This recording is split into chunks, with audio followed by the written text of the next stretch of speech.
Hello and welcome to another live stream on my channel. Now, I've not done many live streams from home recently. I've mainly been doing them from a friend's house, but I've decided, it's a Friday night. Some of my regular streamers, the regular streamers I watch aren't on yet, so why not do a bit of a stream before that? Because, later on I'll probably be watching Zypho on his Amstream, the usual Friday night Amstrad CPC stream. But before that, I figured, let's do something MAME related on my channel. So I'm going to look at the selection of games in MAME. I'm going to start with Pang Poms, which is a sort of, I guess it must be a spin-off of Pang. And then just a selection of other things. I'm not quite sure what. I've got a brief list, so we'll probably go over that. And there's going to be some things that maybe I haven't played on the stream before, some that I'm going to see how perform on this system. And I see we've got an Aussie guy in the chat, so welcome Aussie guy. Thank you for joining. Yes, so I think with that said, we will start this game. So coming up, so Pang Bombs. This is by Metro. Now I know the original Pang is a Mitchell game, but Mitchell did do some stuff on this hardware, so I'm assuming there's probably some sort of Mitchell involvement in here, unless it's entirely coincidental. But there's lots of bubble bursting. Is it related to Pang in any way? I don't know, but I think if you call a game Pang Poms, people are going to think it is, and I think Mitchell did license this. I think there's a Mitchell set, isn't there?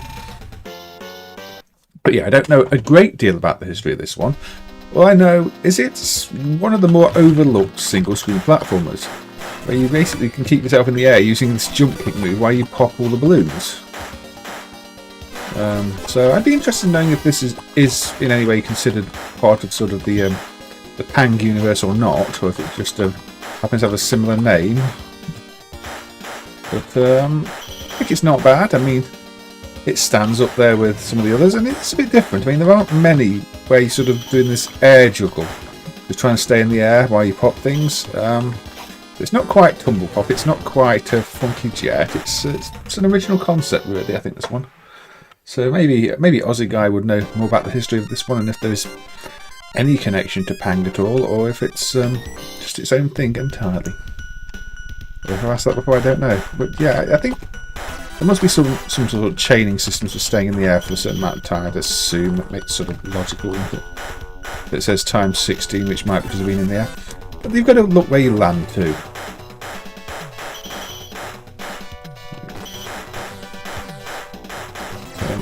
Don't want to land in the fire. Now you've got different types of moves. So depending on where, I think it's context sensitive, but I'm not sure. I've not played this one all that much, to be honest. So if we hit the front Mickey Mouse balloon, does it have any effect? No, it just splits into two smaller ones. Frozen.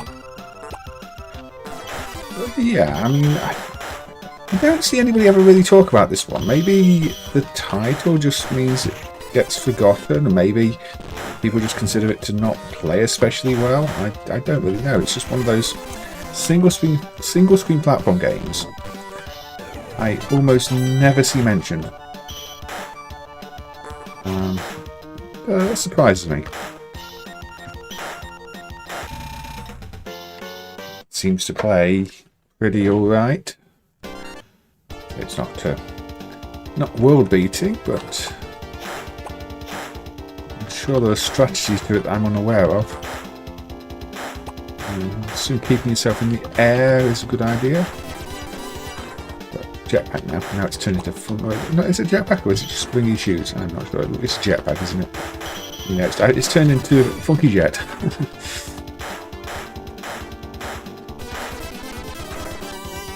Stars surrounding me. You want to avoid going down there and getting well, fire on you. I mean, that's a fairly general piece of game advice. Avoid fire. Or that happens. So you do need to be, I think, kind of strategic about where you leave the balloon, so you've always got something to leap back up off. That would be my feeling about that one anyway. So, can we actually kick the enemies? I don't really know. It's definitely a busy game. The music reminds me more of maybe a Spanish arcade than a Japanese one. It's unusual. So, Mitchell did sell it for yeah, Mitchell sold it for Metro.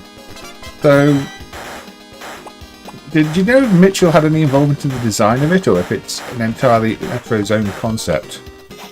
But with the name including the word Pang, and I'd assume Mitchell having a trademark of some sort on the word Pang. I mean, it'd be unusual if they didn't. Don't know. Maybe they didn't. Maybe trademarks for names weren't really a thing then. I'm not sure. With Pang being such a big name, it surprised me.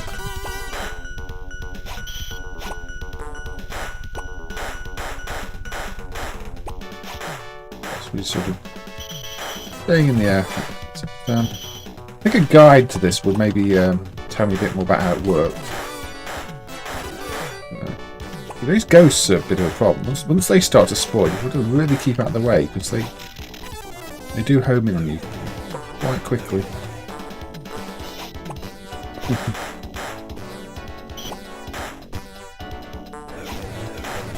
G gives me the... Very easy to jump into them too, as I'm seeing here.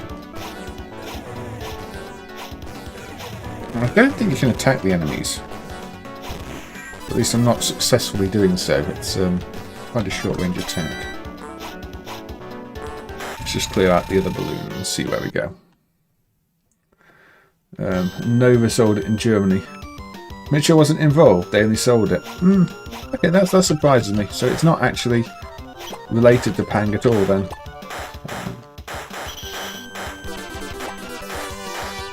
Just also sold by Mitchell.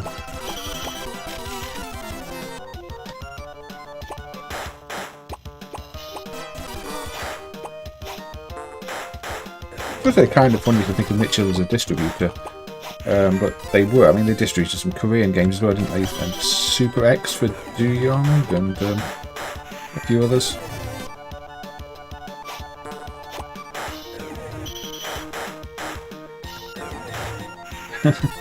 I don't really have a strategy to this, as you can probably tell. I'm getting killed off quite quickly.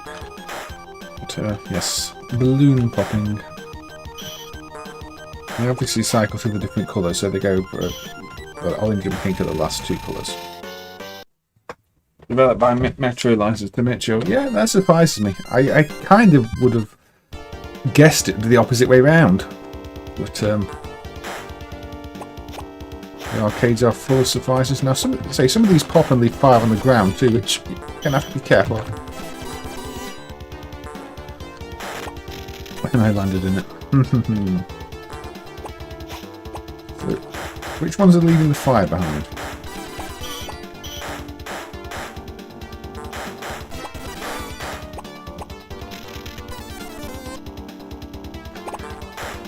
Even when fire is frozen, it's still deadly.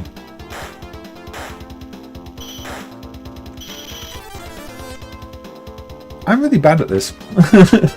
Not that would surprise anybody who spent any amount of time with these streams, but yeah, when you push off the balloons, it does push you away in a direction, so you have to be kind of careful, I think, with how you control your movement after that.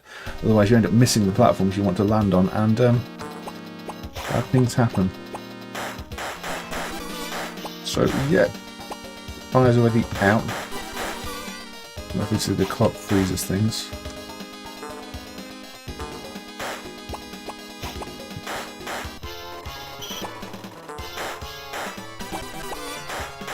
But yeah, I have to be really careful in that middle section now though, because it's just fire all over, so if I don't juggle off the balloons properly, I'm just going to end up suffering a very fiery death. Let's clear these off this side first. And there we go. Now, can we carefully get that one? There we go. There we go. There is a new brick game dumped. Yes, these are a different CPU though, so I would have to write another CPU core for that, I think, unless MAME's already got one for that CPU type. I'm not sure. Probably not though.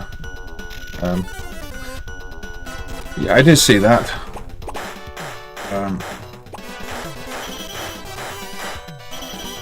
I mean, they're quite simple CPUs. If somebody else was to want to try and write a CPU core for them, they don't do much. Somebody really needs to port the sound stuff for the Mega Drive. The Mega Drive? The MAME brick game emulation too. Again, it looks fairly straightforward, but don't know. I'm not really that familiar with the MAME sound cores. I tend to do other things, video emulation and DP emulation for brick games. So the sound core could probably do with a bit of attention from somebody else who's more used to doing sound cores. I did see some people were running the brick games in a VR setup as well, which is kind of funky. So it seems an extreme way to be experiencing brick games is in a VR setup with a complete brick game unit simulated. But hey, if that's what people want to do, I'm sure it's a fun way to experience them. Anyway, Pang Poms, which was apparently not developed by Mitchell at all, and is entirely by Metro, and was just sold by Mitchell, even though it's got Pang in the name, even though you're popping lots of things, and even though it looks very much like a Mitchell game. It's not, it's a Metro game. So thank you to Aussie Guy for the facts with that one. PP is Pang Poms. Welcome, 1992 Metro. Anyway, let's close that one and have a little look at my list of possible things to stream. That's not the list of possible things to stream. That's a different list. Okay, let's have a bit of fun. The MZ-7000. Now I had to convert this tape image from the MZT format to a WAV file in order for it to load, and I don't think it's meant to show corrupt text there, but it does. And for some reason it stops loading about halfway through the load and thinks it's loaded, so I don't really know what's going on. You'll see, we'll get to... There we go. I can stop the tape now, and apparently the game's loaded. So this is... Can you guess? Can you see? Can you work it out? I mean, it's a little hard to tell, if we're quite honest. This is a rather famous, I would say at this point, Porta Space Harrier. Yes, it is a Space Harrier for quite a weak little system. Let's move a few things around, I think. Okay, there we go. So, Space Harrier for the MZ-700, which is done in ASCII mode. Now, I think there's meant to be some music, which doesn't play in MAME. I don't think that's got anything to do with the early finish to the loading. The graphics don't. The graphics are meant to look like this. It's done entirely in ASCII mode, using blocks. Which is quite the experience when you come to play Space Harrier.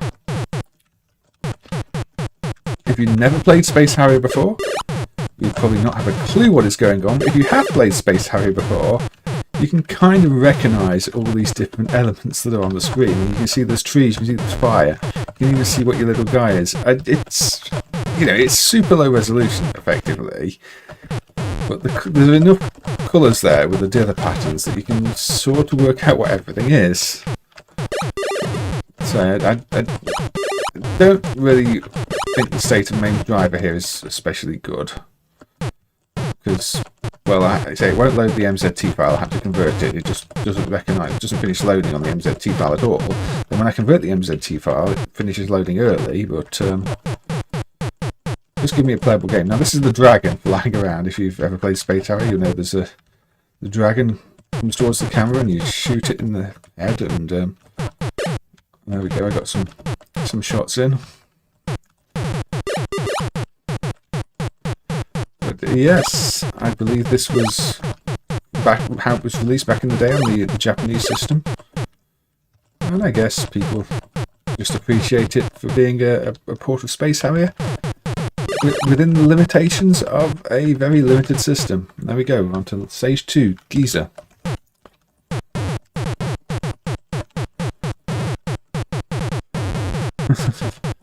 These are very, very big pixels, well, virtual pixels. But you can still tell it's Space Harrier. It's kind of genius. It's definitely not the first choice way to play Space Harrier for anybody today, I'm sure. But if it's one if you remember playing it like this, you might still have some fond memories of it. I had Space Harrier on the Amstrad CPC, where they've gone for a different approach again. The CPC version of Space Harrier has got a vector graphic look to it, which is odd, but almost works. I can tell. I know why they did that on the CPC as well. It's so they didn't have to draw as much. I guess here they did it like this because, well, the system can only really draw tiles, and certainly no user-defined characters. So they had to make do with what the system could do. So you got this version of Space Harrier.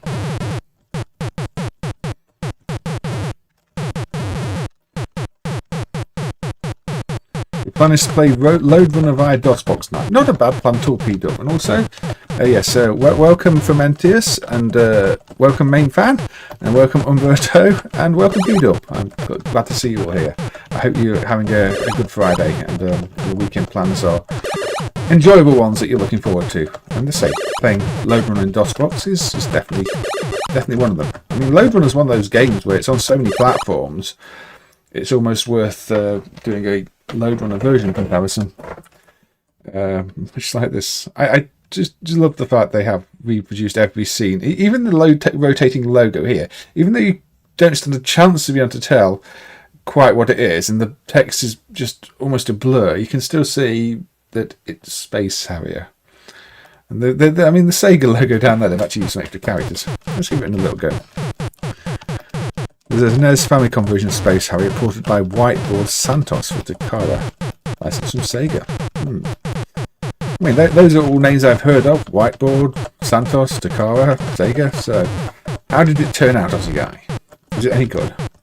I can imagine the NES would struggle a bit with Space Harrier, to be honest. It's not something that's really suitable to NES technology, but I'm sure there are ways they could have made it work. I mean, it's not really suitable for running on an MZ-700, but here we are. A bit of MZ-700 Space Harrier. Now, this is not in the software list. I had to find the image separately, and then say I had to convert it to a WAV file to load it, otherwise the drive wouldn't even load it. But yeah, if you do that, I don't mind the missing music and the weirdness with the loading finishing too early, then yeah, it's playable. I mean, maybe it speeds and slows down a bit too much. I don't know. Obviously, I've never played this on original hardware. I don't own Sharp MZ-700. If you play it on the European system as well, the graphics are wrong because it has an arrow character instead of this crosshatch character, which looks really bad. So not only would you have to have a Sharp MZ-700 to play it properly, you'd have to have a Japanese version of it. So yeah, I guess the number of people who played it properly generally, back in the day, was relatively low.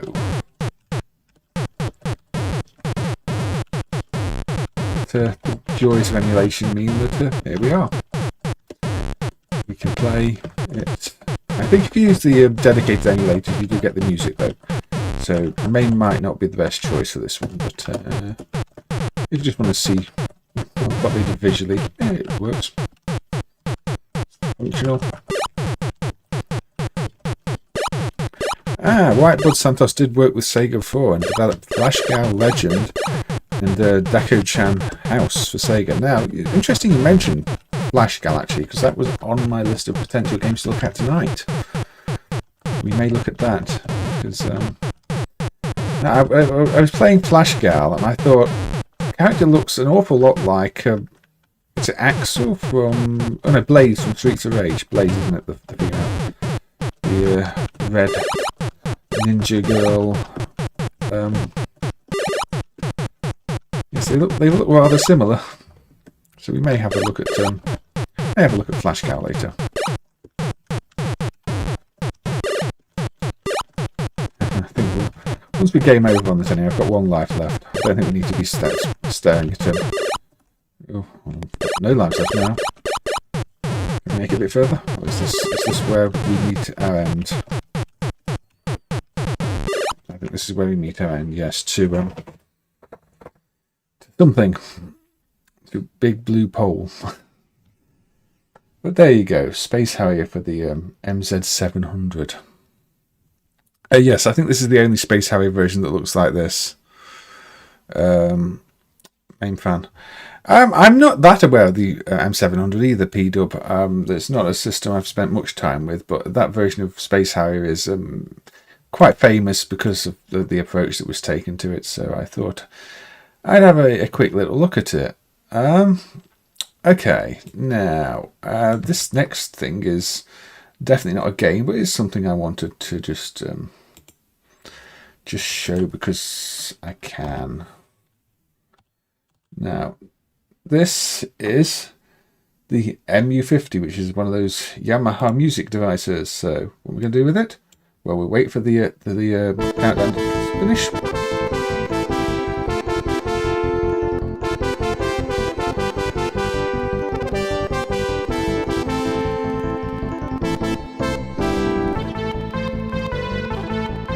You recognise the tune?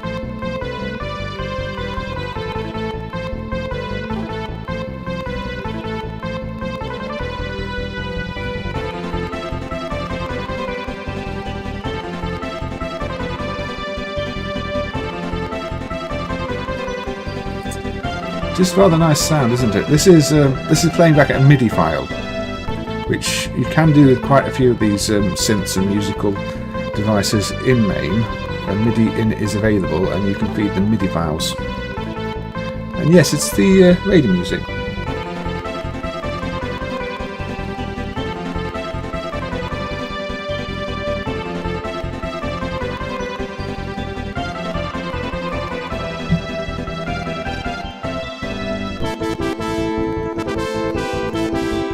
It does sound good, doesn't it, Kevin?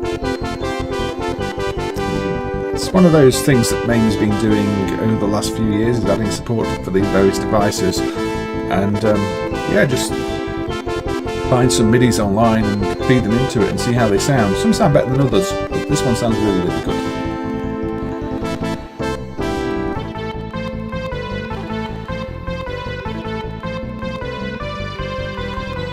And you say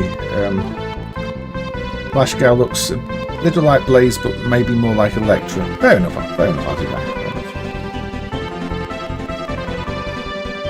I mean, Blaze looks a little bit different in the different games too.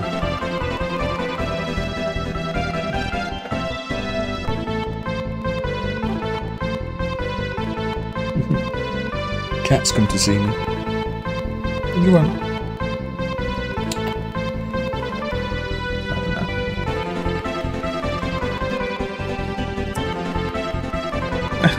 SRD mission was on my list for tonight as well. Entirely by coincidence, Aussie guy.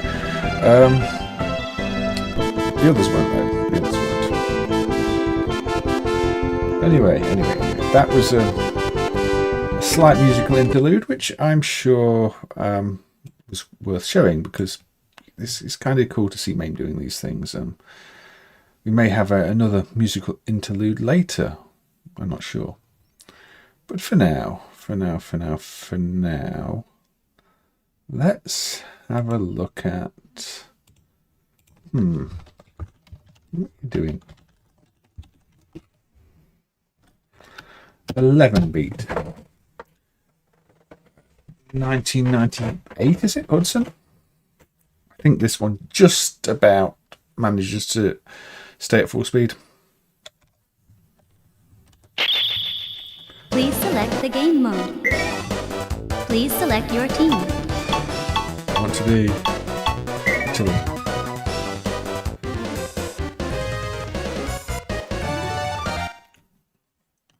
Please select your controller type.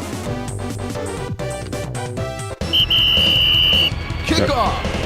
I'm not going to be very good at this, because not really a football game I've played much before.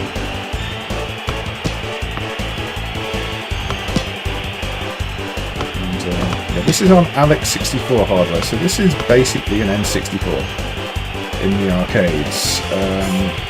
As such, use disclaimers about the quality of MAME N64 emulation do apply here. It's probably got a bit more slowdown than it should have from things like that.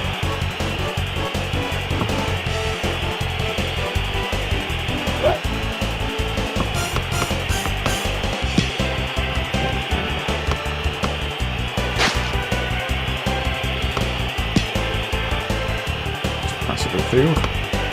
It seems to be one of those games where you have to really try to stay in control of the ball. It doesn't really stick to your feet too much.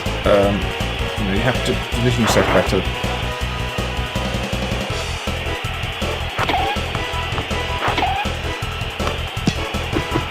And I have conceded a goal, unfortunately.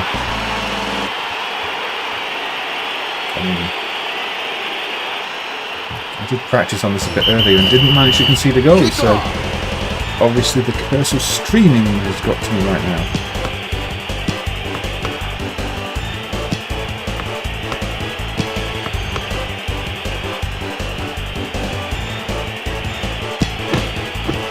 Can't even score.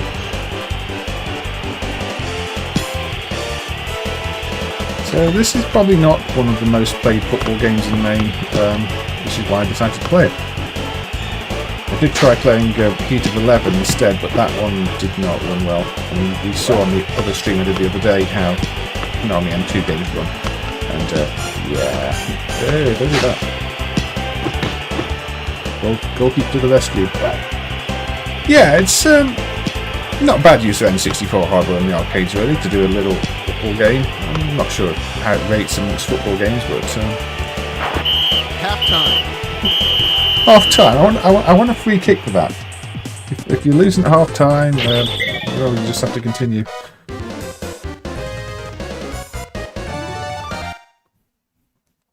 Please select Whiteboard Santos was formed by Takeshi Tozu in July of '85, and Tozu previously ran Orca and Crooks. Whiteboard staff is Whiteboard is staff of Orca and crews that did not join Toplan. Thank you for the thanks. Kick off! Let's try not to lose this time. This is a 4-button game apparently, although if I pass to the opposition I'm going to lose quite quickly. Goal kick! I'll admit, while I did not concede a goal in practice, I didn't score one either.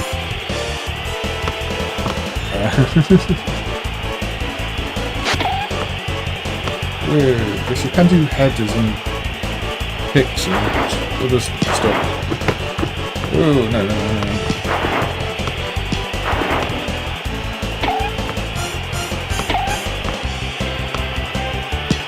No, don't put the ball there. Corner kick. Yes, it's a corner kick. Maybe we can head the ball away and get downfield and score a great goal or something like that. Or not. I It does seem to have a bit of slowdown. I'm assuming it's not going to have this much slowdown. That's just an N64 emulation issue. Oh dear. Just say it's running at 100% still. No, I've let him go. Well, Kick off. maybe I should have just played the football game I know how to play.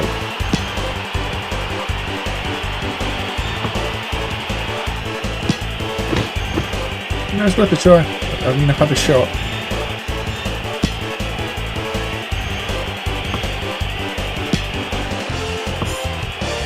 Yeah, I did say I was going to try and play some games that I don't usually play or haven't played on stream before, so this is one of those.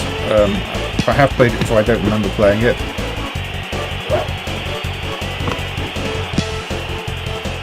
I've not got long left of this match. Obviously, I'm not getting very far.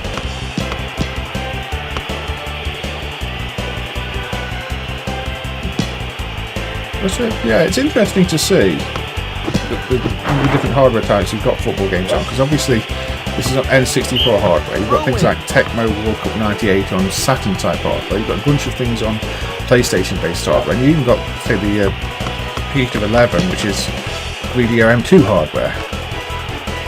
So in terms of, you know, unusual hardware platforms and home platforms in the arcades, there are quite a few football games using them, and yeah, that wasn't the best play by me, but there you go. A bit of 11 beat from Hudson. And, yes. So.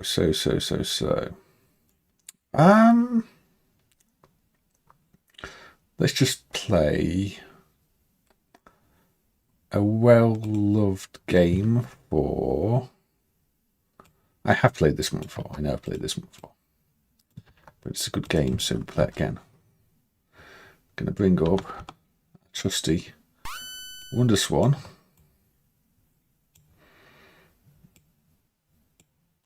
And play a game called Judgement Silversword. I don't place this, but there we go. So as you can see, this is a shoot 'em up. And it's apparently quite a good shoot 'em up. A well-loved shoot 'em up on the WonderSwan.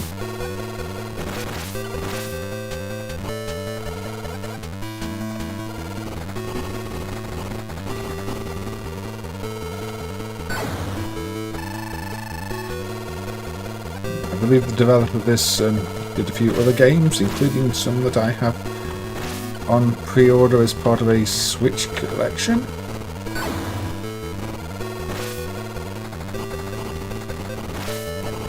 Maybe even some I've got on the PS4.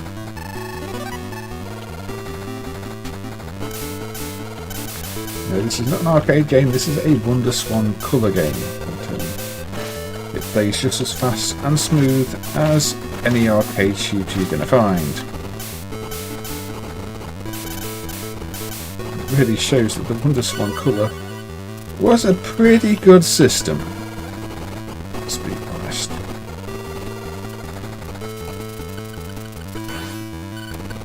It could hold its own. Yeah, this is considered one of the best WonderSwan colour games, P-Dub.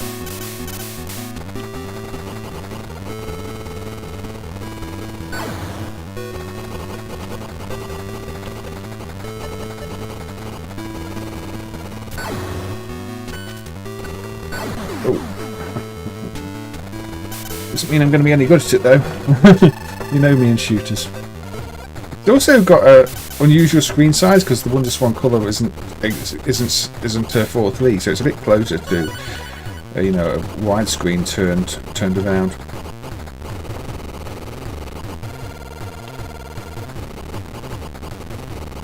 No, I think that's why I'm going to use the block.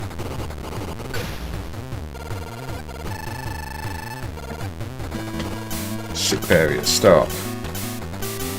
And unlike a lot of WonderSwan games, this seems to have a rather pleasant sound. I don't know if the awful sound in WonderSwan is just a MAME thing though, but even watching some of the videos online of WonderSwan games, the sound in many of them seems really, really harsh, whereas this has, you know, nice gentle sound.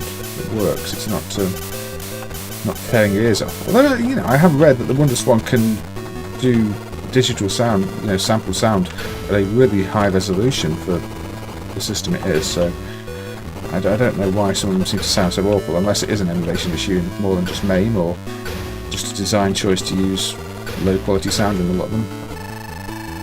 But this one has good sound, and I say very good playability. It's just so smooth. The enemy patterns are what you'd expect of any decent shooter. The bullet patterns likewise. I can't really fault it as a handheld shooting experience. I mean, it holds up even beyond the handheld roots it has. I missed the one up there and lost life trying to get it. That wasn't clever, was it? Hey Atari staff room, welcome. It's always nice to have people say hello, so hello to you too. I hope you are doing well on this Friday evening.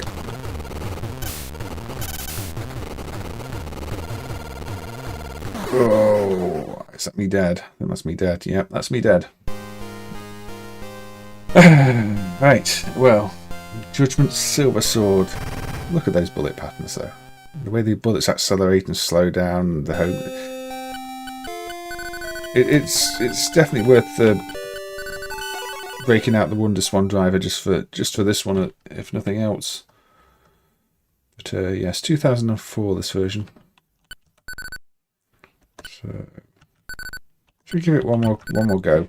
Let's put it on hard. see how that treats me. This is going to end up badly.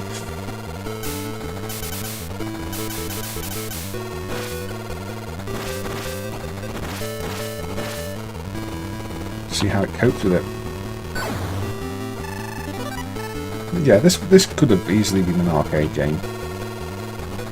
It's a nice touch that it's got a credit system as well.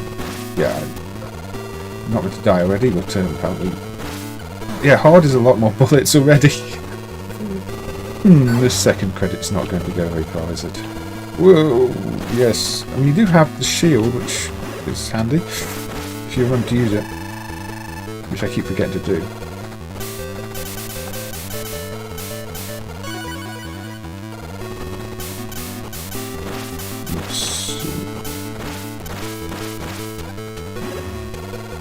The shield does recharge after certain times. But you can't just keep it active all the time. That took it right down to 60-something%. Yes. Wow, this is much harder on hard.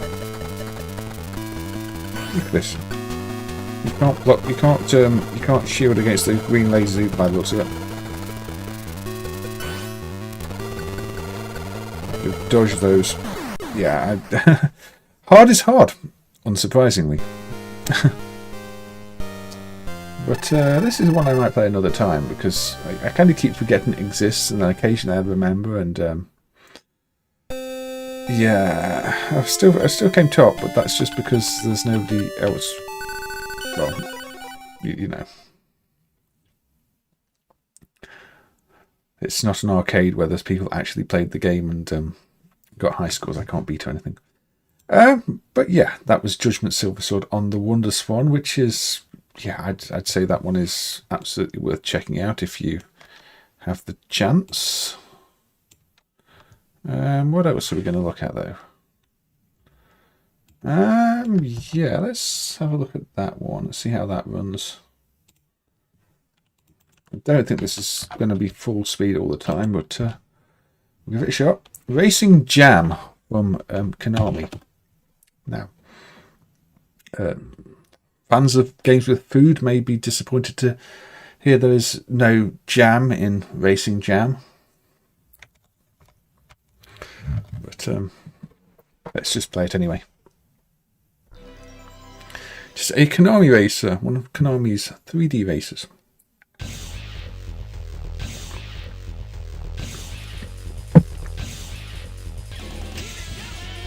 I'm assuming jam is for hot jams.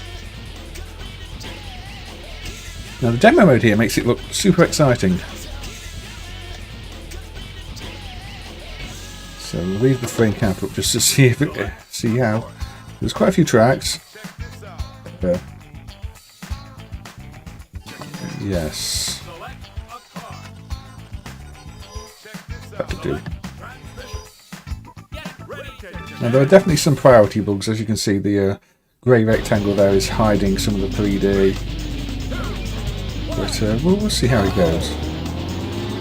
So at 90% speed, so not quite 100%. Never mind. It's now we're at 100. I guess the extra cars were just a little bit too much for it at that point.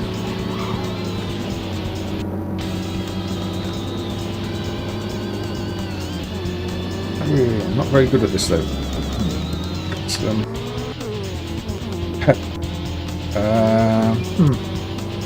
I think I did select an expert track though, didn't I? So it's probably no surprise here that I'm struggling a little bit. So yeah, it's not quite making 100% all the time, but it's pretty close. This car is not easy to handle. I played this earlier and this many problems on corners.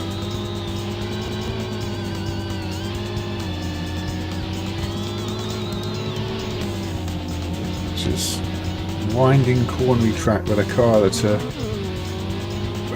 gives me a bit too much steering. Fourth. Well, that is how to not play Racing Jam. I think we'll give that another try. One of those that gives you the message disclaimer after the credit too. I don't know, let's just do that. You really need a steering wheel to be able to pick these things properly. Trying to pick them on keyboard is not the best way to be going. Oh, I've got to shiny car. There we go. Let's do this circuit. Let's see how this one holds up.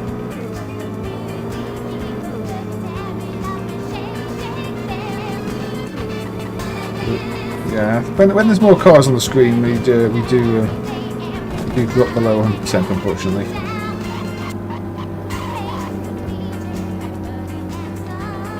This car seems a bit easier to manage though.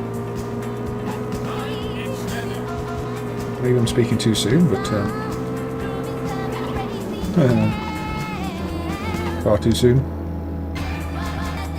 We'll keep going, we'll keep going, we'll keep going. Does anybody remember these Konami racing games from the arcade? I mean, they seem to all, to me, to be ones that everybody's really forgotten. Everybody remembers the Sega games and Namco races, but Konami's racing games, nobody really talks about Konami's racing games. Apart from, say, GTI Club. If it's GTI Club, sure. If it's anything else, they seem to be almost forgotten.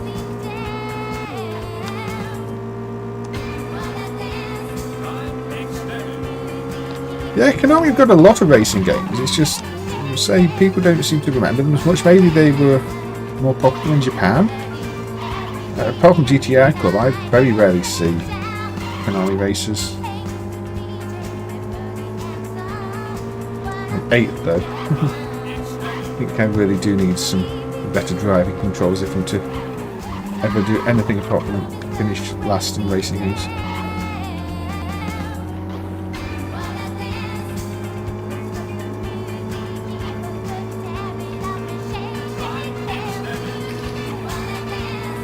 There is also a Racing Jam Chapter 2, which I think is just a bit of a remix version of this because it shares a lot of ROMs. No, I'm going to run out of time. Don't make me run out of time. Oh well. Oh well. I mean, Konami definitely like their rhythm games. I think Konami have got more rhythm games than some companies have games in general. So,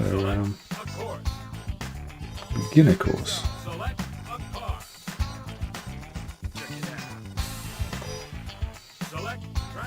Always going to go with automatic transmission because otherwise it gets even more embarrassing. Got a night course now. There's some nice headlight effects.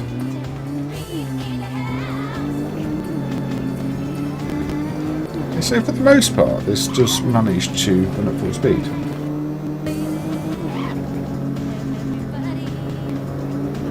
It's just, I think this track might be a bit more demanding on it because there's the extra lights. This, but yeah. Ooh, come on.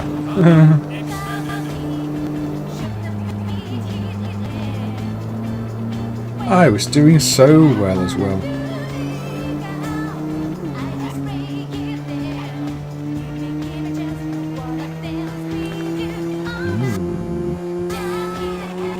Ooh, I should. I saw that arrow a little bit late.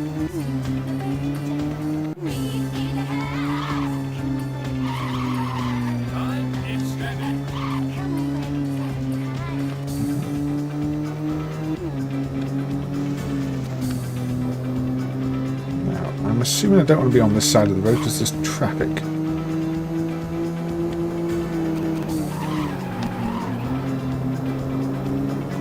Go this way now.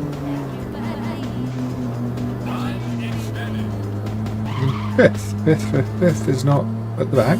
Fifth is okay.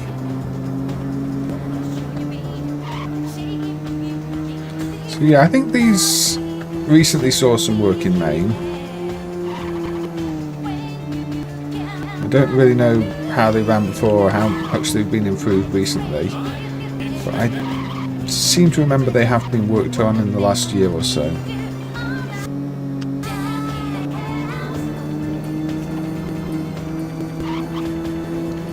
there's also wheel drive, I believe, on similar hardware.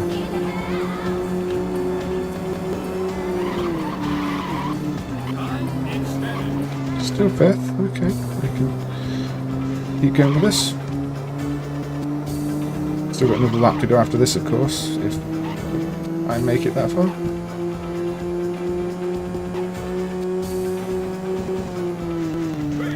Got a good sense of speed though. I'm not going to make it that far, am I? No. Yes. Well, probably not going to make it to the next lap though.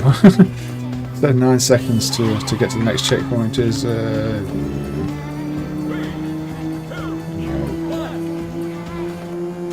Okay, fifth. Not so bad. Not so bad. Yeah, I can live with fifth.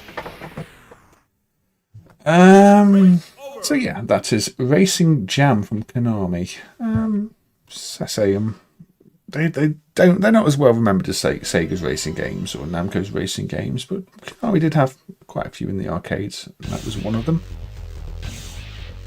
So shall we continue looking at random games? Yeah, I mentioned it earlier. I think I mentioned it earlier, but Flashgal, I believe he was saying, was developed by Whiteboard and Santos for Sega. I think I've played this one before and been a little unsure about it. But one of those where you can duck and just slide along the ground, because that looks really realistic. Because otherwise it's jumpy, punchy, kick dogs.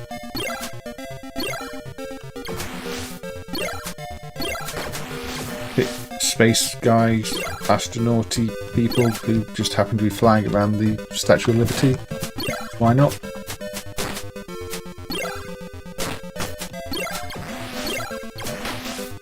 I don't really understand what the theme here is meant to be, but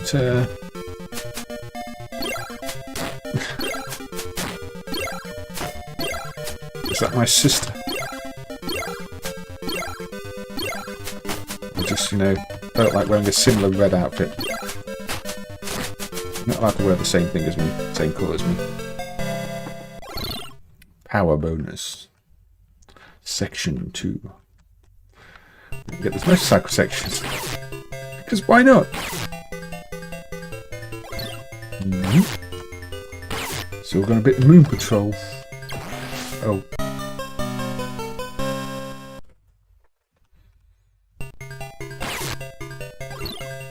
The barrels look like Coke cans.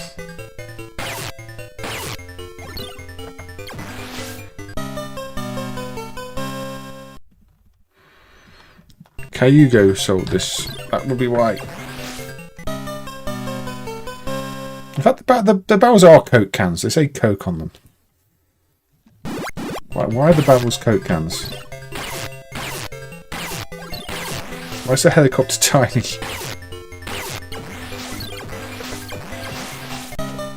What is going on now? I'm being bombed by tiny helicopters, jumping over giant Coke cans, shooting monkeys out of trees, with metal birds, and everything makes me blow up at the single slightest touch. Yeah. Somebody's... I must have really annoyed somebody. Everybody and everything's out to get me in this game. Get a power bonus then. I mean, it's very classic. You see that my missile went up after the... I fired the missile before the stage finished. And then the missile was still there at the start of the next stage, just fired out my bottom. And into the sky. Oh.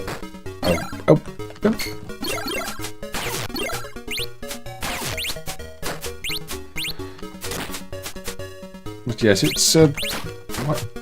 Monkey. That there's not a tree. Why is the monkey just sat hovering in the corner of a building? That makes no sense. I don't think you can get anything when it's up there either, because you can't jump that high, to my knowledge.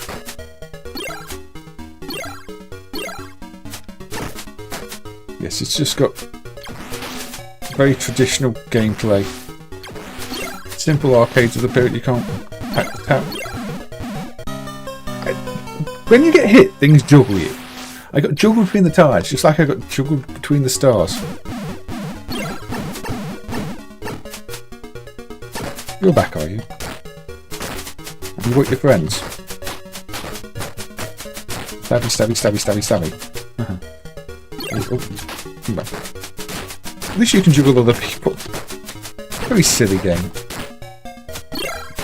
No. You go. Again, we've got a monkey just hanging out with a random shadow.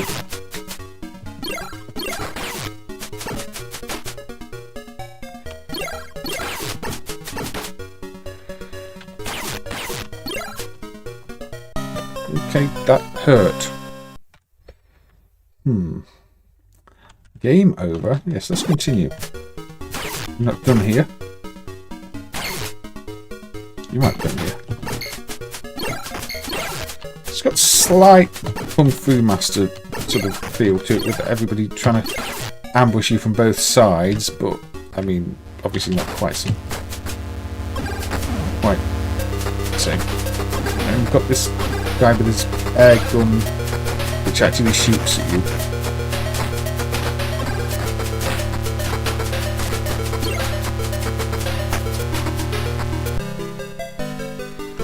And text we can't read because it's against a white background. Well done. It's a... oh, but now look. What? Again, now the monkeys are on clouds and they're bigger than the planes. And what? Definitely one of those games that does not understand scale.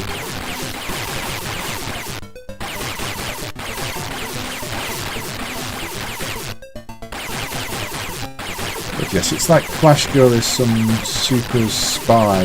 It's almost like low budget slice by James Bond type thing. I don't know. It's weird.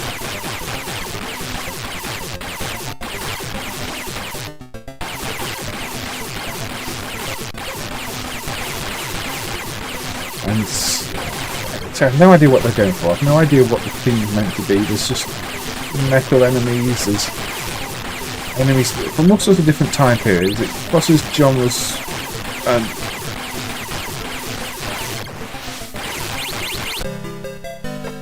those bullets going to stay on the screen at the start of the next round, like the other one did?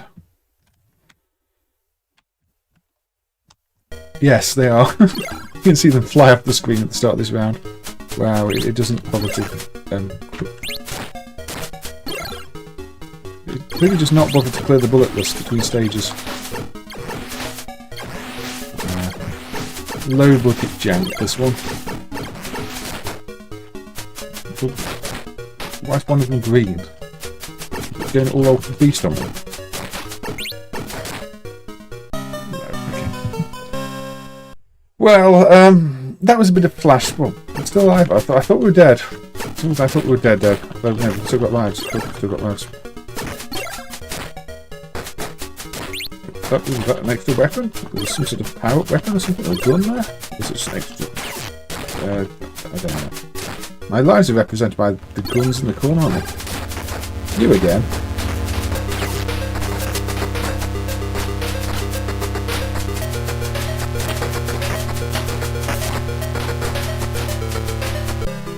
I say I don't know what to think of this game. It is just so incredibly low budget. But I guess that works. Let's do the backwards walk. Ow, ow, ow, ow, ow. I was just going for a nice stroll in the park. And these bad men attack me.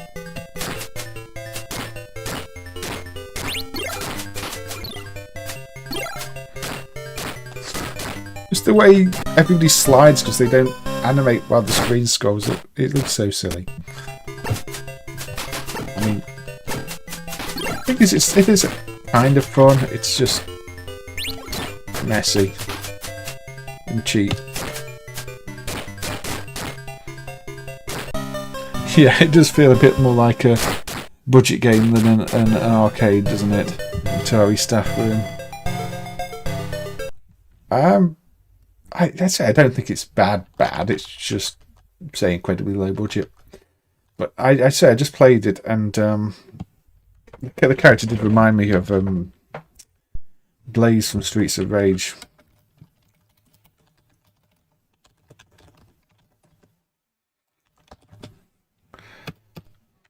So, just for reference. Unfortunately, Streets of Rage is one of those annoying popular games which exhibits a flaw with the Mega Drive emulation and the sprite masking. But, never mind. Let me see. I think it's just the red outfit and the red sort of hairband thing. It's obviously it's not the same character, but just I kind of was reminded of this. Also, when you play this game, if you've not played it in a while and you've been playing arcade games with smooth animation, you just quickly realise how rough the animation was on the first Streets of Rage. The second game improved on that dramatically, but on this one there aren't really many frames of animation. Look at that. 3-frame warp. Hey SB, welcome, I hope you're doing well.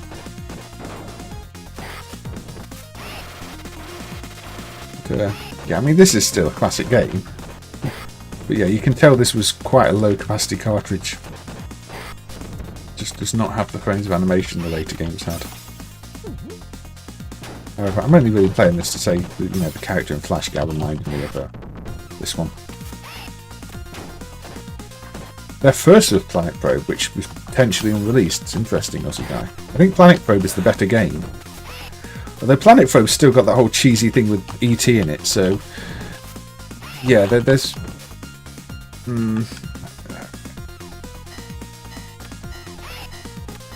I think I quite like Planet Probe. Definitely not perfect, but I do quite like it. Glad it's one of those prototypes that has shown up anyway. I don't really want to play much of Streets of Rage. I mean, I prefer my beat-em-ups to have a bit more fantasy to them. And even as good as Streets of Rage 2 is technically, it bores me to death.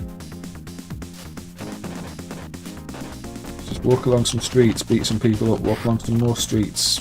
I mean, the music's good, the graphics are good. I'd rather have, like, wizards and warriors and goblins and elves and magic and robots and it's not, hey, clean up the streets.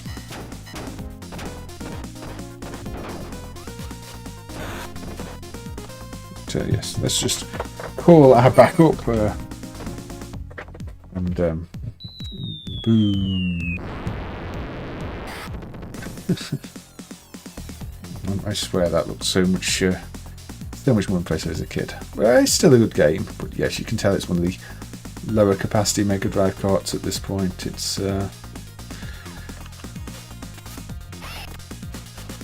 lacking in some areas, even though it plays well though. I mean, you can't say it doesn't play well or sound good or look good, but it doesn't quite have the level of graphics that the sequels did. Speaking of sequels, what about NES and Spartan X2 by IREM? Now we can talk about the Kung Fu Master 2 prototype and MAME not working, but that was an unreleased game. This is an actual official Kung Fu Master sequel by IREM on the NES. Now ignore the Rasterlands off by one. These just names. Emulation. Yes, this is Spartan X2, and obviously the original name for Kung Fu Master in the arcades, the IREM game, was Spartan X, based on the movie, I believe. It did get the sequel on the NES. Hey, Tilanus. Good evening to you too. I hope everything is good. So yes, we're we're Kung Fu mastering in a train.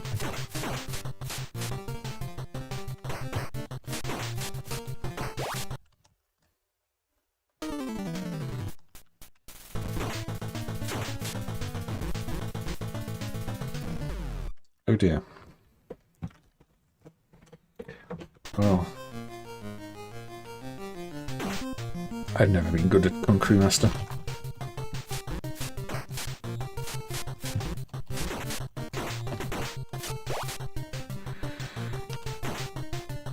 It's all about timing and precision.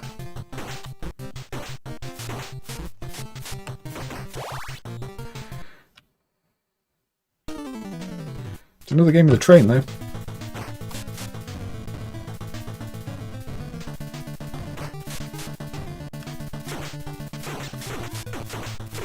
I'm just going to have to do that. I really can just kick your leg like that, can't I? You weren't so tough.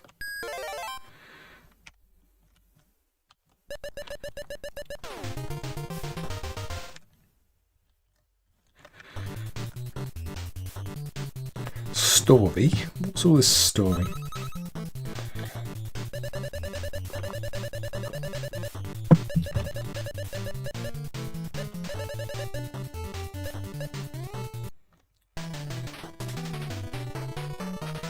But yes, I guess this can be filed under console exclusive sequels.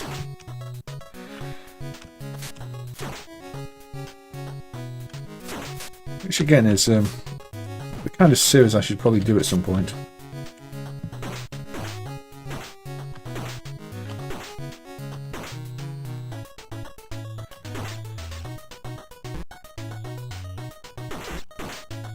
Hello, Spider-Man wannabes.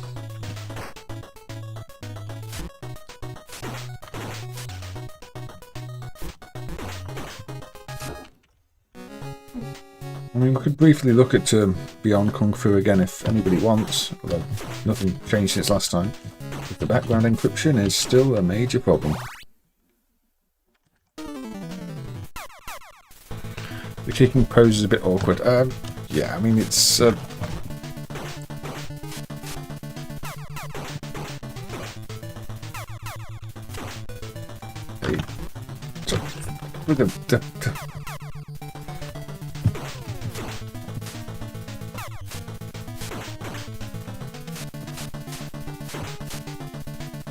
Get up. There we go. Kid Nicky has lots of console-only sequels. That's probably one I should check out too, as a guy. I mean, it's quite easy to see what happened. If a game is popular in the arcades, they're always going to be wanting to make new entries in the series. I mean, Renegade got Target Renegade on the home computers over here, which was not an arcade game. It's just one done exclusively for the home systems, and it got Renegade 3, which we don't talk about because, well, I mean, personally, I don't mind Renegade 3 that much, but it's not really Renegade much at all. I think Target Renegade's a little overrated.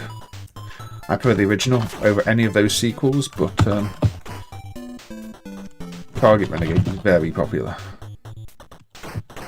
And then you've got companies trying to claim games with sequels just to sell more copies. I mean, there's that Duet game that I think during development was called like Commander 87 or something like that, even though it's a more Gauntlet clone.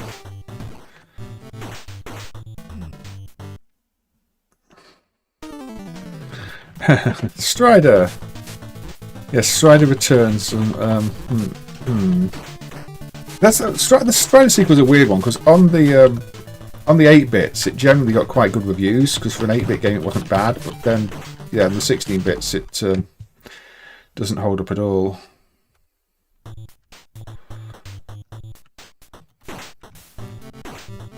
Maybe we might have to have a look at the Sir Clive's NAC computer in a bit because there's a Pac-Man thing that I did a stream of the other day but messed up my settings, so cut the screen off.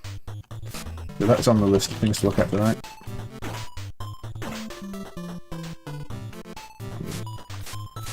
I've done an hour so far. I'm thinking the stream's going to be about 2. I think I've probably played enough of this one, to be honest. This is best than I thought it was going to be. When I first turned this on, I thought, oh, it's just an awful walk-along beat 'em up. But you know what? It's actually alright. It plays pretty well. I quite like this. It's on the easier side of things too.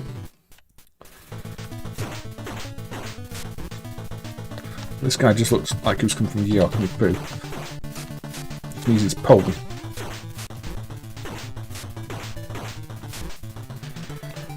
Ooh. Ow. I got hit on the head with a crate. Right, shall we just die here? Yes, you strangle me to death, look. And your friends can do the same. Yeah, Strider 2 on the ST. I guess that's just as bad, if not as bad as the Mega Drive game. Because MAME C64 emulation is not really all that good, Carlo, and it's really awkward. Because if you have the joysticks on the C64 emulation in MAME aren't hot swappable, so if I load a game that requires the joystick in the other port, not only does it take forever to load because the emulation is really slow, I then have to quit out of the emulation and reload everything just to change the joystick port, which is really inconvenient. So I tend to just avoid C64 unless I've made sure the game runs in advance. Yeah, let's briefly look at Beyond Kung Fu then, which unfortunately does have protection controlling much of the text layer and backgrounds. Let's also put the cheat on, which means we can't die. So, yeah, this was. I'm honestly surprised there aren't hints about how the background graphics are stored in the game code of the first game, because so much of this just seems like it's just built on the original game. And you would have thought maybe the background encoding was similar, but the encryption they've added to it in the process of moving it across to be entirely handled by the MCU is just a problem. Let's see, it's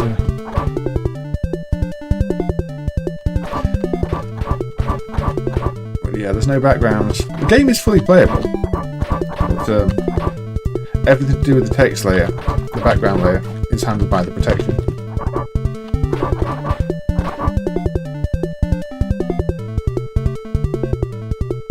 Hoppy hoppy. Yes, I am cheating, so I effectively have infinite energy.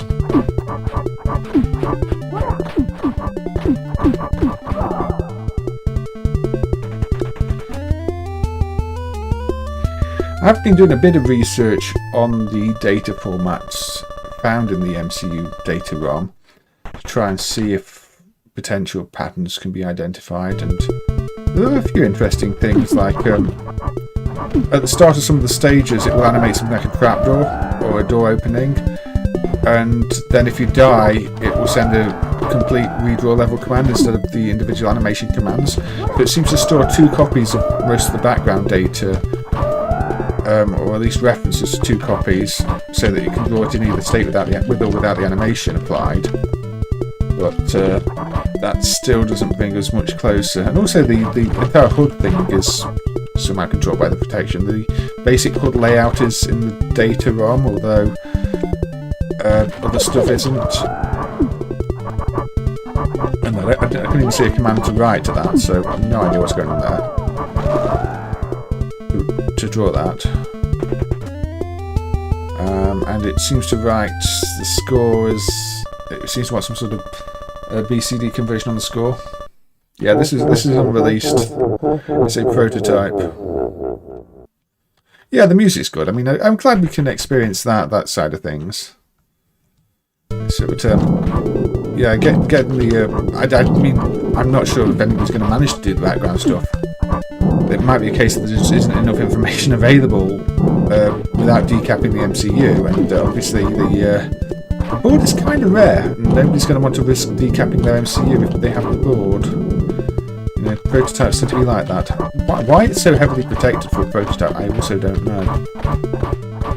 It's unusual. IRM modding ones usually use this type of protections. If IRM could have encrypted all the data for the background MCU is unusual, but that's what they did, and that's why this one has no backgrounds. So you can still see the stage. I mean, the full game here. The game is fully complete. You can play every single stage. Yeah, I think the game is finished. You can play it. You can get to the end. The ending text doesn't draw properly at the moment because for some reason it uses a different command number to write the ending text. Although if you just mirror the commands, it works. But yeah, there is a complete game here.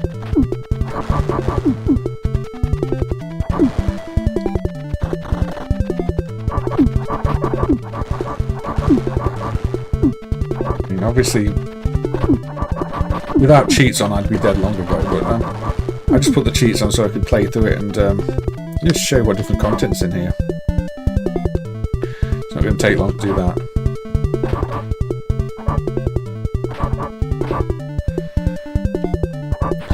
Yeah, the analog drums are a nice touch. I mean, Horizon makes really good use of them too, as does Kid Nicky, the one you mentioned earlier. Few games, the original Kung Fu Master doesn't really use them, does it? The fight has just begun. Scenes like this are almost straight from the original game. Now we get the opposite direction scrolling.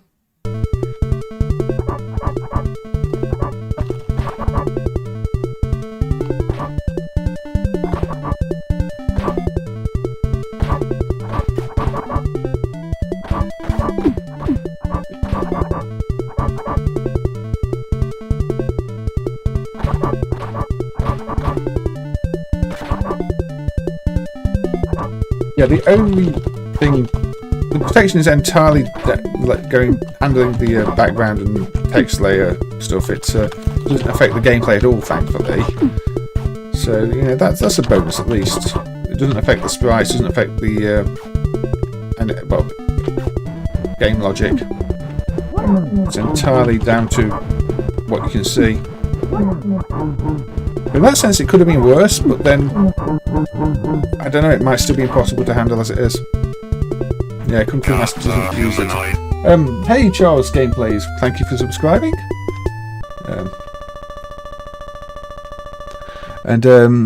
Dave Raymond was to say thank you for the contributions and friendlies, and that my friendly streams are really inspiring.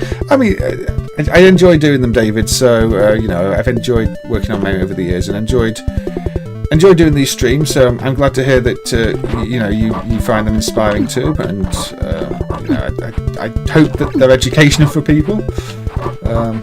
So thank you for the kind words there. Thank you for the kind words.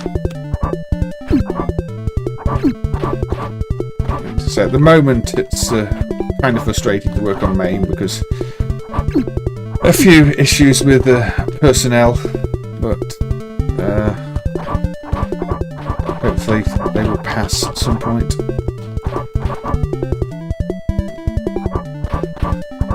In the meantime, I'm going to do some more streams. Also, you know, I am still researching things. Like I said, I've been looking into this one and seeing if we can actually do a bit more with it or make some sense of the data in the data ROM. It'd be nice, really nice to be able to decode the backgrounds. It does frustrate me, you know, tasks that look like they should be simple and just aren't.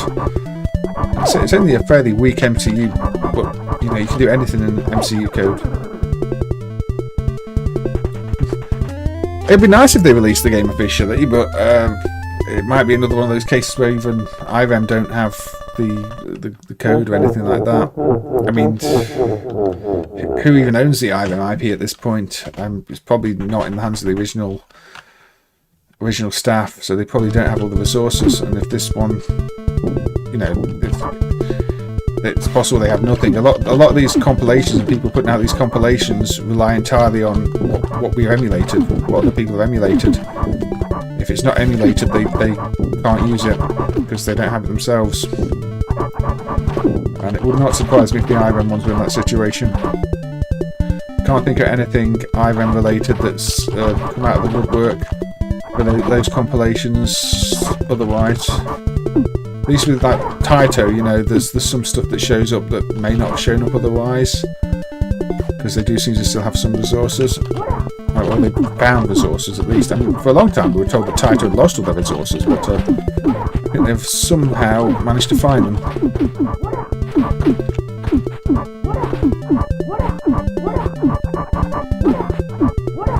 I'm not sure this is how boxing works, but there you go. Yeah.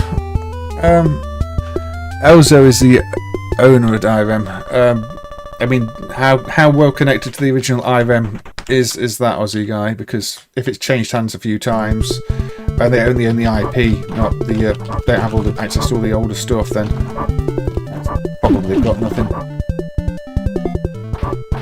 It's the advantage of the companies that have always been around, like say Namco and Taito, and to a degree Sega.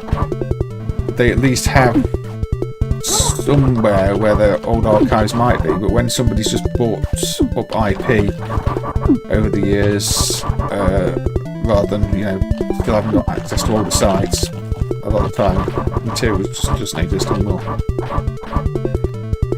So yeah, we will be clearing the game here. It's only a short game.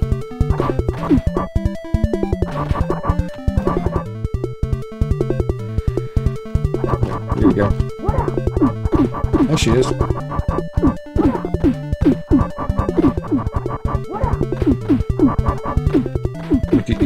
He's doing his X pose. There we go.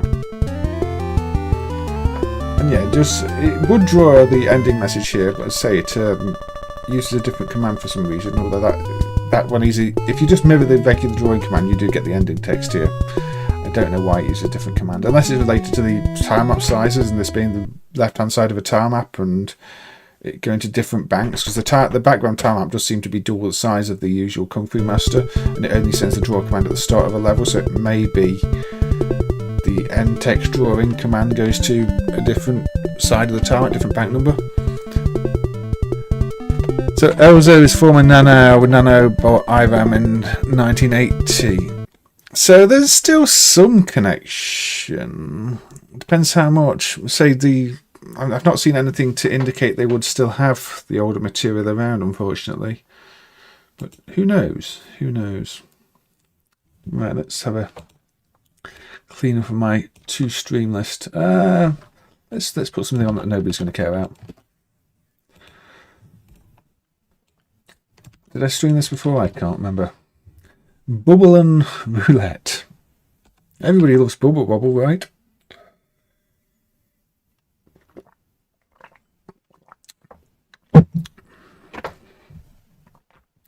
It looks like Bubble Bobble.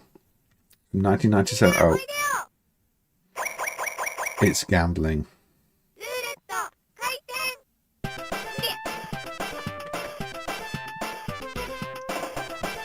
It's cute gambling, but it's still gambling.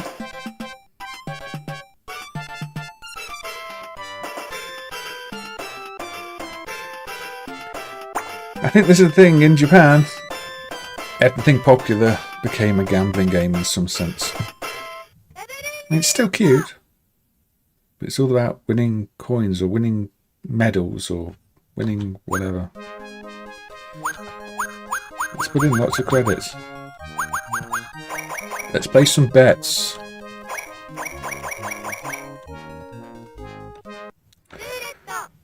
Let's make it spin.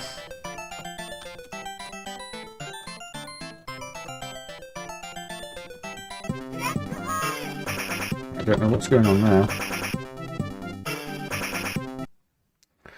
We got 8. Oh, we bet 2 things on 8, so we get 16 credit back.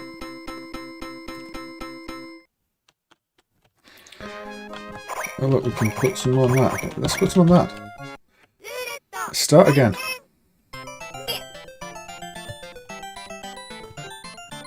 Oh, which key to press to stop it. There we go. Let's stop it. And it stopped on 4. We didn't bet on 4. But get some help and win something anyway.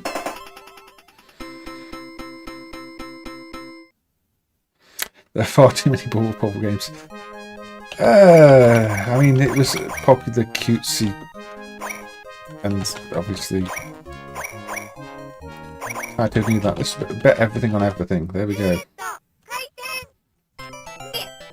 We're winning money betting everything on everything. But, and bet everything on everything. So there we go. Oh look, it's in the middle. Where's it going to go? 3. Yeah, this is definitely more themed around Puzzle Bobble, isn't it?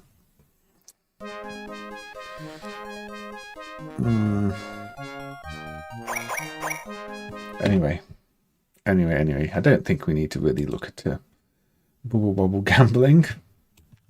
No, what we actually want to look at is Space Invaders gambling.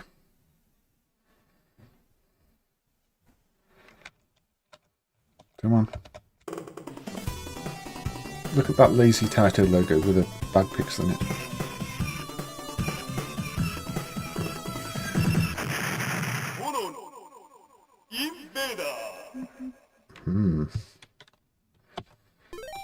Let's put some credits in. Let's blast some numbers. Oh dear, we didn't win.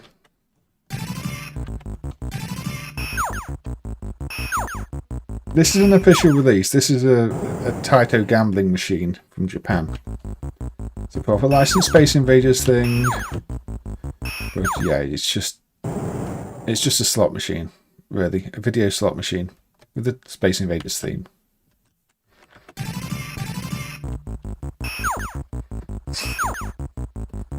You just put in a coin and you win or you lose.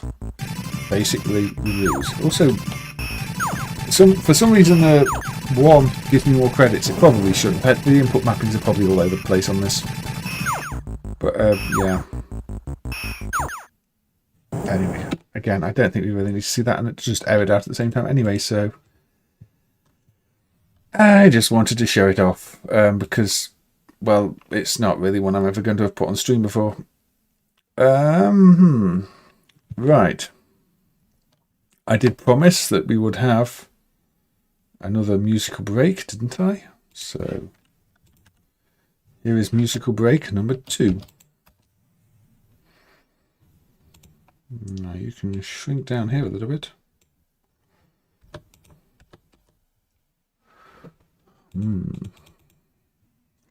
So tune will be nice and easy to guess once again.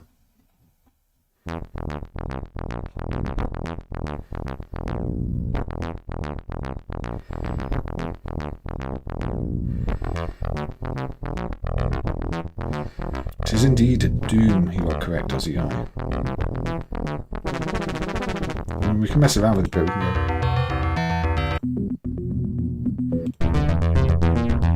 That sounds better.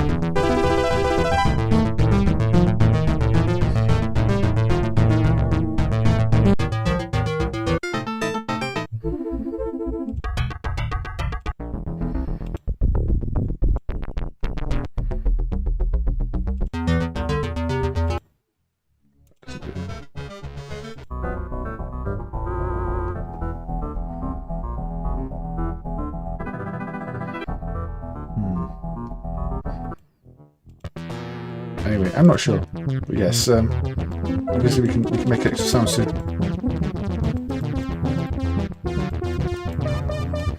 But yes, it's the Doom MIDI. So again, this is me feeding a MIDI file into one of the keyboard synth emulations.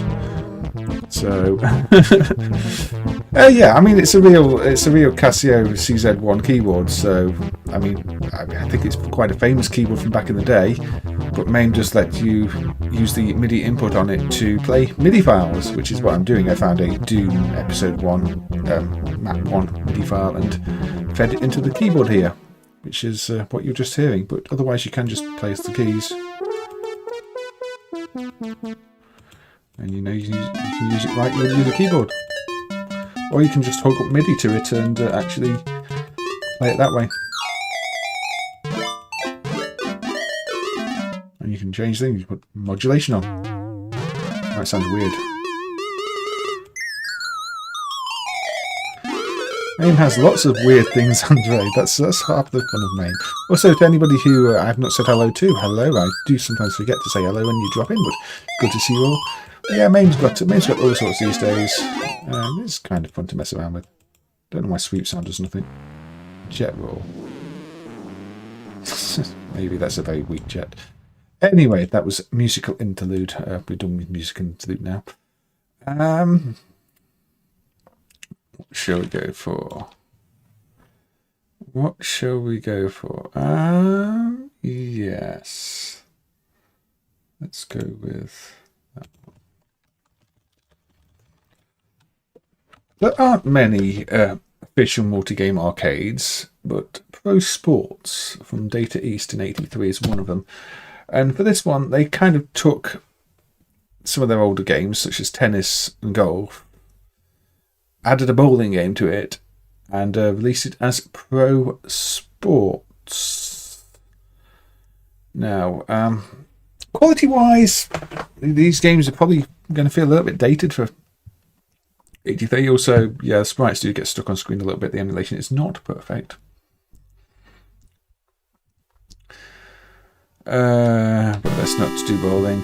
Let's see, we can press the shoot button to select. What's the shoot button? We have, okay, that button. So we can select tennis, which is really just, yeah, it's Pro Tennis, the game that was on Data East cassette system and also released as a standalone PCB. As tennis games go, it's pretty rough. It's very difficult to tell where the ball is. It's got no shadow. You can...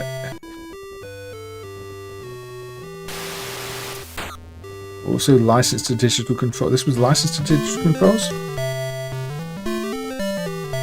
Oh, are you talking about the keyboard?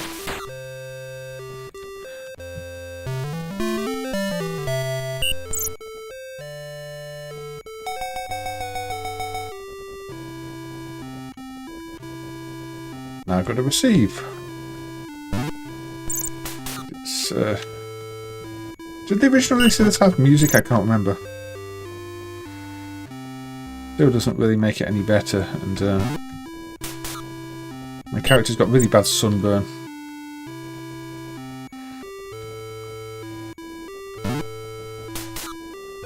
But yeah, as tennis arcade games go, Data East tennis is bad. At least I feel it's bad. And the music sounds like a lullaby. Sounds like it's literally trying to send me to sleep. Yeah, I'm assuming it's just meant to be that slow. It does not fit a game of tennis, though. It just seems like a lullaby. Shall we play golf instead? Now the music's a bit... Oh, it was a bit faster. So, yeah. Swing your club when the power is at maximum. Walk up to the ball. And choose the slight hook on the direction. to make it go in that direction. Oh, it's gone some. We don't want to hit it too. Okay, now it's on the green. That way. No. There we go. We got a bogey. Sounds like slow Rygar. I have to insert another coin to continue to enjoy. I don't know what's going on. It feels. I think this music's been added on these pro sports games because it's getting in the way of everything else. I don't remember it being here in the original versions. They obviously thought what these games absolutely need is an extra tune.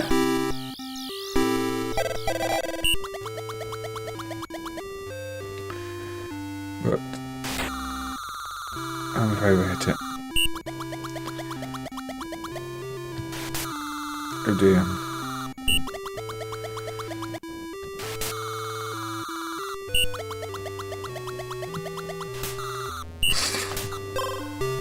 Triple bogey. 3. Can insert more coins to... No, I don't really want to insert more coins. It's...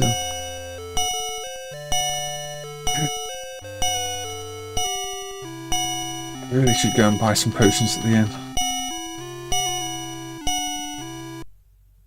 Game over. So what's the bowling game like? I don't really understand. I mean, okay, the golf game, I think when it was originally released, about 81 or something, was probably quite good, but I don't think it needed a re-release. Now we've got very basic bowling. With, say, there's some video emulation issues here because the other sprites have not vanished off screen. I don't quite know why. Maybe there's an end of list marker not emulated. Maybe there's a sprite RAM mirror not emulated, but this has always been the problem in MAME with this one. Still got the same blooming slow music. Yes, you can't take too long, otherwise it will tire you out. But this even look like a dip switch or something for this music. I don't know. Let's just change all the unknowns and reset.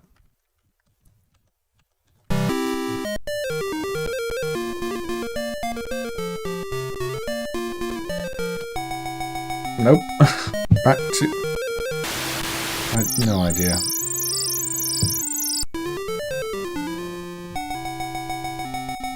It's incredibly dull, isn't it? And this is why I've not really played this one on screen before, apart from the annoying graphical glitches that I guess nobody cares enough to fix. It's kind of dull.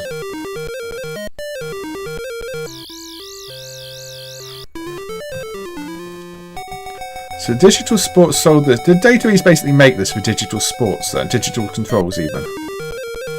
Did they want a multi-game for some reason? If they also sold Crams Golf, I guess, and their name was, were they basically a company that put sports games in bars or something like that? Because that's kind of what I can see. That's what this feels like. It feels like a random sports cabinet that would be in a bar for no good reason.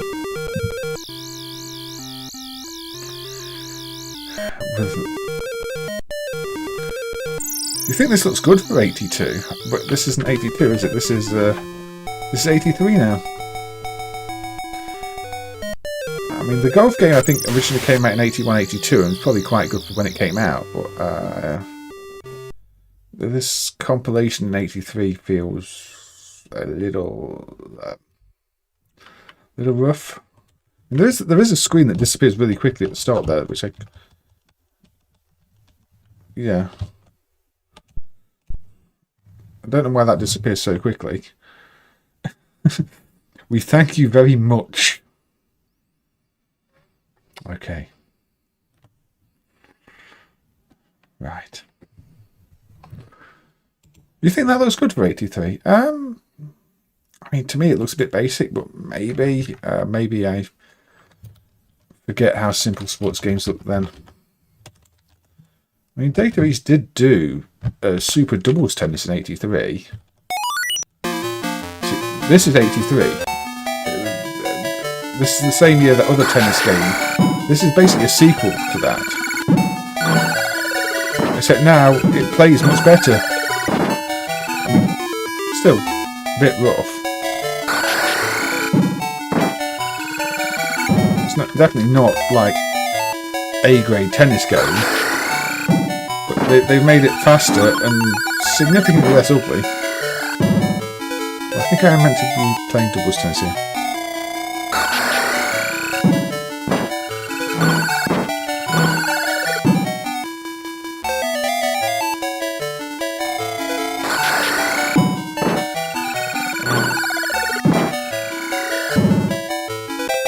The other person on my team appears to be quite useless. Then again, that's set out, so maybe she wasn't in it. Rival nil, mate 1.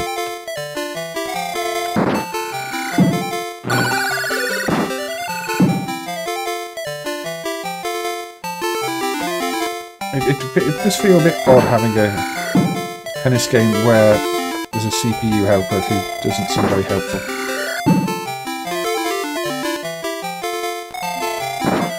Yeah, at least the board does shrink and grow. You can kind of tell the height of it, and it's not just a weird checkerboard thing. It looks like a ball, and the colours aren't quite as hideous.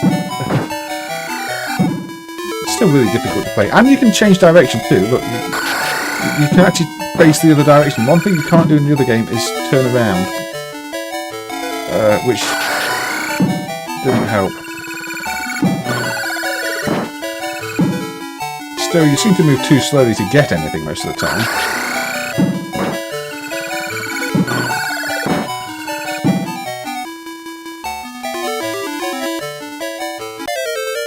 Leaderboard was the first great golf game. I never really played Leaderboard that much, but it's definitely one I've heard mentioned before. Anyway, yeah, Super Doubles Tennis, which is from the same year as the Pro Sports. I'm assuming after it, or they just didn't work with them. Otherwise, why put the older Pro Tennis in Pro Sports? Who knows? Right.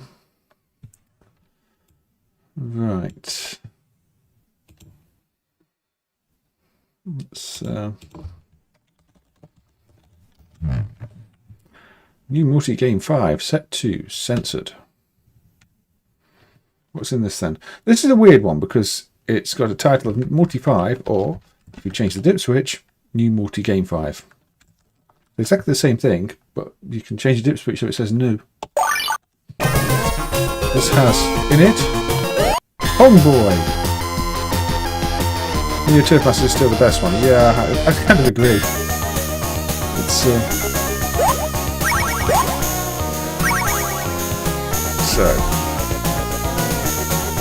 Completely original game here, I'm sure you'll agree.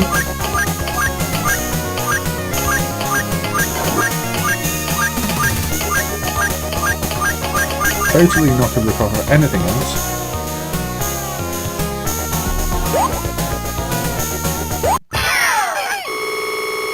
Round clear. Budget Donkey Kong. Indeed, it is Korean Budget Donkey Kong with a really weird jump mechanic. Music that doesn't fit remotely. Oh dear.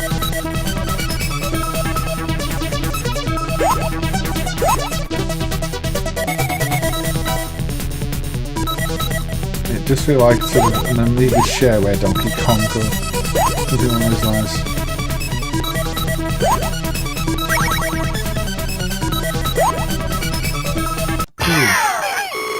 And that's definitely a puzzle bumper sound effect. But now look, we get things from other Donkey Kong games too. Just what you always want of them, sure.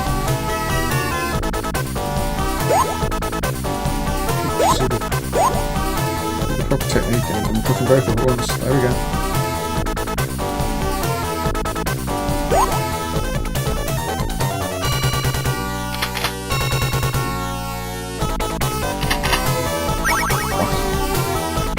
That's not a key lock sound effect, that's a gun load sound effect, clearly.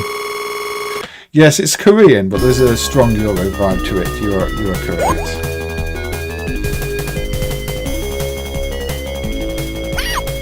A lot of these Korean games did see heavy distribution in Europe though, so maybe they were in part fabricators of that market with the visual styles.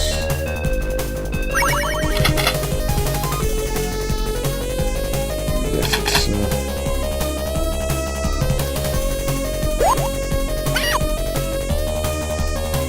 definitely just very low budget though. You go through stages based on other Donkey Kong games too, if you persevere with it. Still, at least it's not a Minky Monkey. Let's have another brother.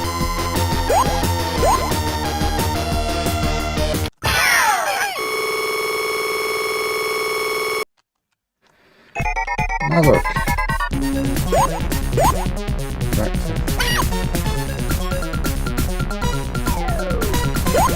another Donkey Kong Jr. type stage. Yeah, you get the idea. I have put this on stream before and some people have gone, oh, I didn't know about that. I quite like Donkey Kong, I'll play it because I want a more janky version of Donkey Kong for some reason. If you're expecting it to not be very, very janky, then I'm sorry, you're going to be disappointed because it is super, super janky. Like a Donkey Kong album.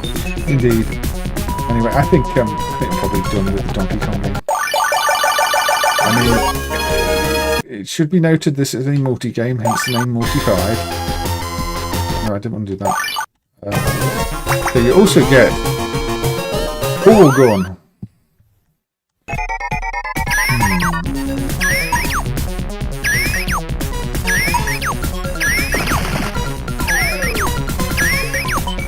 Now, this seems like a completely original concept, isn't it? I'm sure the graphic is stolen straight from Puzzle Level. It doesn't play very well though, it's very, very sticky. The aiming does not feel as it should.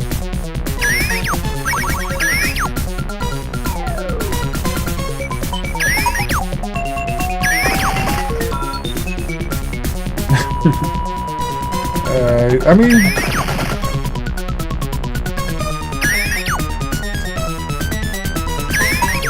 it's just kind of the direction budget arcades started to go. Before they became all bootleg emulation cabinets, they started to have things like this in them. Also, you know, the parent set of this has got rather adult pictures in it, which is the other thing you start to see a lot of. This clone set here is the censored one, I believe.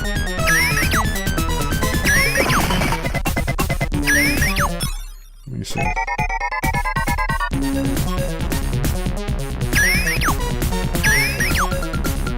Still low.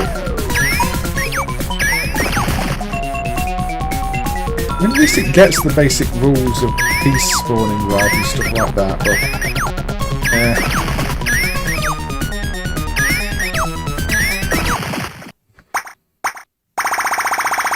Digital controls bar top flyer.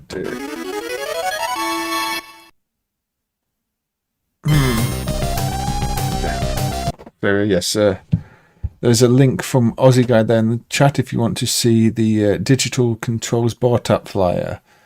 Sounds like they were working with quite a few people then. Fact, so not just sports game, because Fact isn't a sports game, is it? Or is it a sports quiz? I can't remember. So just for Carlo, just for Carlo, we're going to get Sir Clive's greatest wonder out to the spectrum. This is a recent homebrew port of Pac-Man, which I'm assuming is fairly closely based on the arcade code. It feels like it. It's not the Pac-Man emulator we saw before.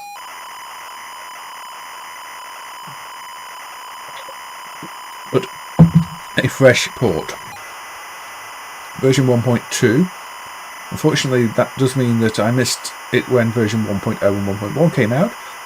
And they now risk not being archived, but version 1.2. It's a nice small program. It loads on an older 48K model Spectrum, and it uses smaller sprites. It's not gone for the full 16 by 16 sprites, but the general flow of this thing and timing and speed feel really, really good for a Pac-Man game. So you can press S. It uses the beeper sound because it's for the 48K Spectrum. It doesn't make use of the AY on the 128.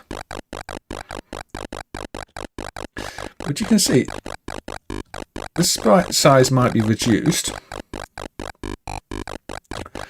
but it does look good, and it animates well.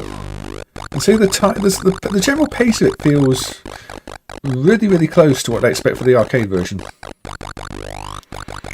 All the pauses and everything else feel about the right length. The time the ghosts flash for, again, seems about the right length. So I don't know if this is based on studying the code, or if this is just, you know, sort of by eye re-implementation. But the author of it has done a very good job. I got. The sound of your youth, the loading sounds, Dave. Yeah, they're very nostalgic tape loading sounds. More so than the games in some cases, or just the loading patterns. I noticed this one had a bit of a custom loader with the different coloured bars at the side. But yeah, had this port come out back in the day, I think it would have been considered one of the best home ports of Pac-Man. It's a really, really good port.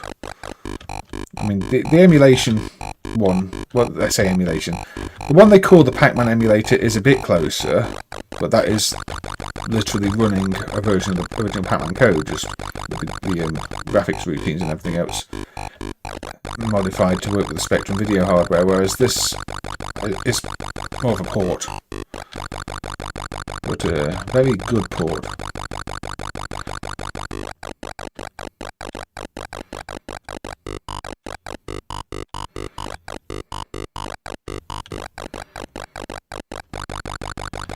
So, let's clear this maze. Yeah, I do like it. Looks yeah, this is better than the Atari Soft version from back in the day, Aussie guy. The Atari Soft version wasn't terrible, but this is a step up.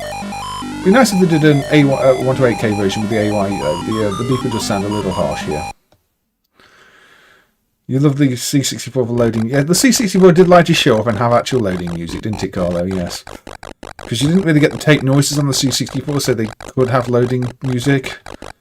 Whereas on these other platforms, if you were to try and do loading music, which one or two games did, I think there is one game for either the Spectrum or the CPC that does have loading music, but it's kind of drowned out by the rest of the sounds.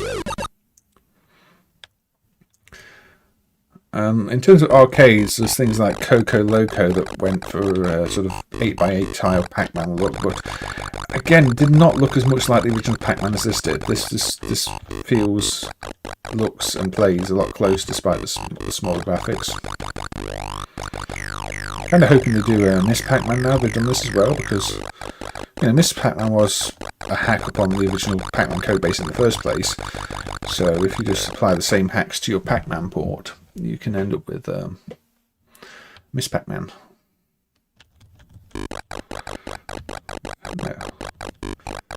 No, when I see this type of thing, I do have to cover it, because I've done streams before where we've looked at as many different versions of Pac-Man as possible. And so when new ones coming out, sort of add to that library. I'm hoping this gets added to the software lists. So I'm not really looking to push anything myself at the moment, but I'm hoping this has caught enough eyes that it gets added, because it's fully free to download. It's on itch.io. It's not even asking for money. It's just a case of go to the itch.io page and download it entirely free.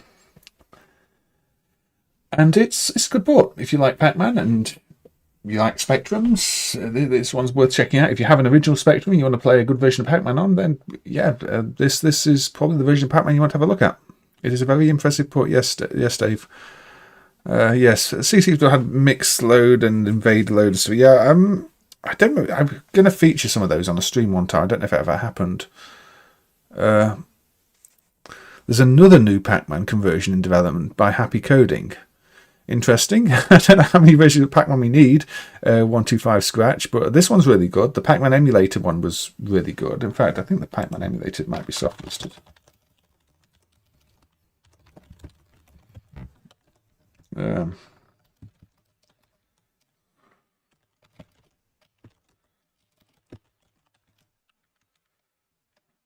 Yeah, the Pac-Man Emulator, at least one version of it is soft listed.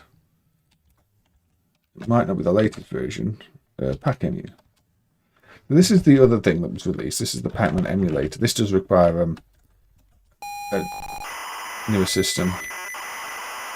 It's very specific about the systems this one will run on because it uses a trick to bank the ROM.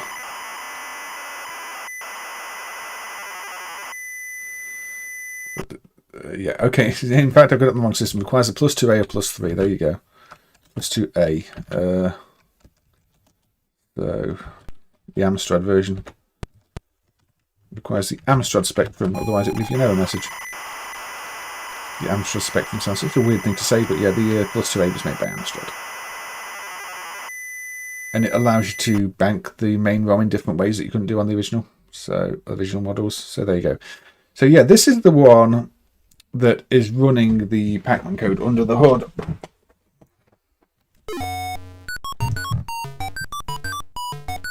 Namco did patent some sort of games during loading, didn't they? Yes, Carlo. So yeah, they call this Pac-Man Emulator. It's, I mean, it's still a port at the end of the day, but it's a port. It's using the original Pac-Man code. This is running the original Pac-Man code on a Spectrum with the new graphic handling patched in, sound handling patched in. So you're not going to get a closer port than this, really, because this is the original code. But as you can see, it's not quite as well optimized for the Spectrum in the sense that you've got all this color clash because, you know, the Spectrum has its limitations. But yeah, it's pretty good. I kind of wish it had a rotated screen mode so you could play it vertically. Tate mode, I believe, but it does not. There's a few. It's not quite as polished as the port, but if you want to play something that's actually going to play an accurate game of Pac-Man, then yeah, the arcade patterns work fine in this because this one is literally the arcade code.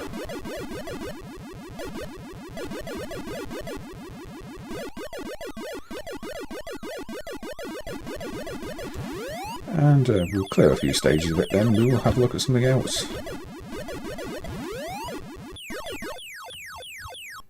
We'll try and clear a few stages of it. Pac-Man Plus needs some love too. Yeah, Pac-Man Plus tends to be forgotten, as does Pac-Man Pac-Man Junior.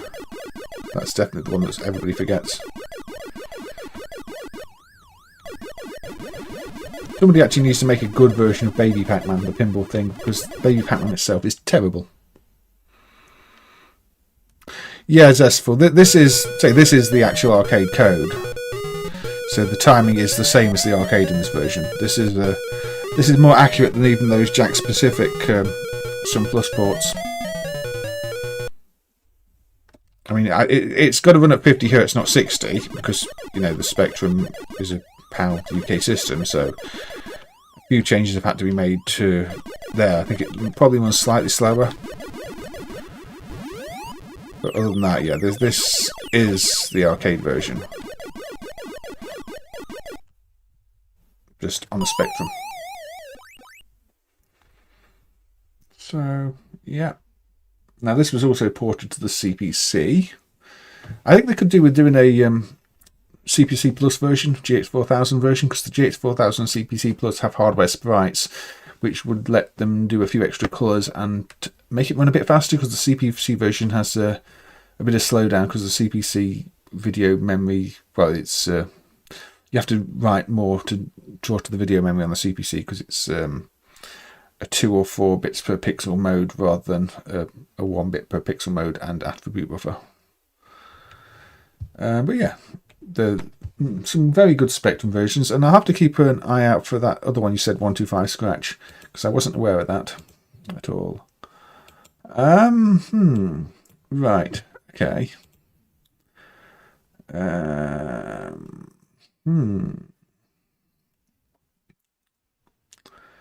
Let's go with one I don't know about, chat. Ordyne from Namco, one of the System 2 games.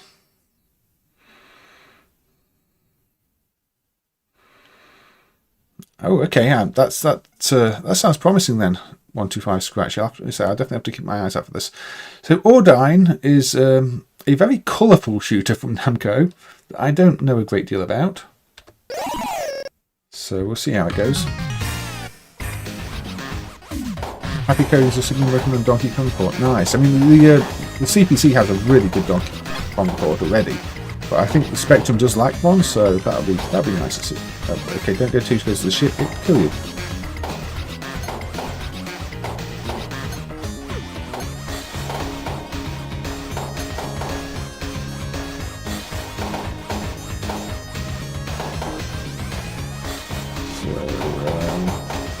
Probably not Namco's most famous shoot 'em up this. Come in. We're going to a shop, yeah. Get a Vulcan. 3,000 crystals. That's just rapid fire, isn't it?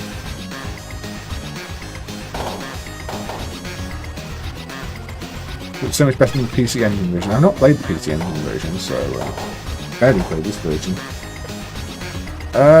Probably just a bit too colourful for the PC Engine. The PC Engine's decent, but yeah, there's a lot to colour. Oh, I've lost my rapid fire shot now by not paying attention. But yeah, I mean, all those home systems struggle in terms of sheer number of colours. And whereas this is on a rather overpowered board, really. The System 2 hardware, by the time it was released, had a lot of layers, a lot of colours, twin CPUs, and the option to have extra features on certain boards. A powerful little piece of kit Namco had. Okay, let's go. Can't afford that. I can only afford speed up. Oh dear. Maybe much faster.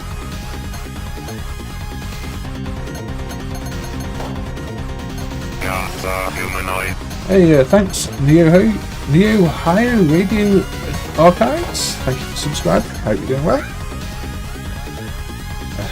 So, I think you're doing better than I am at this game. Do I get to continue? Or, do I get to continue? I get to continue. Where do I... This is start the stage. This is start the stage.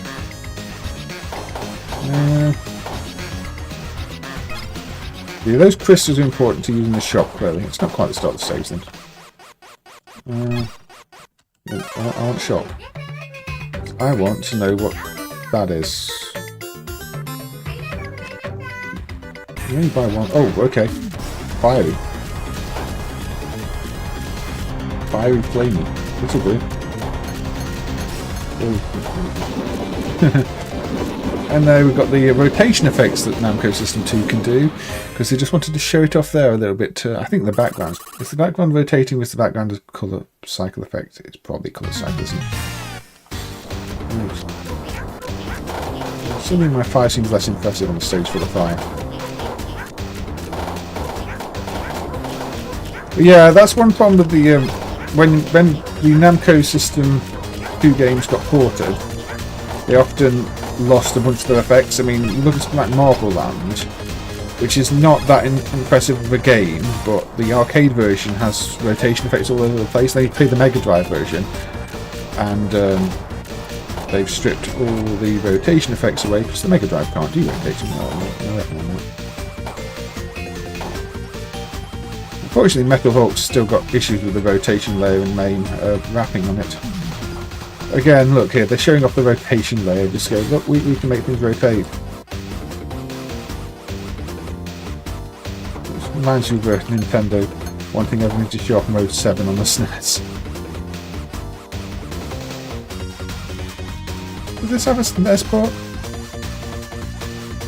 Probably should have had a SNES port.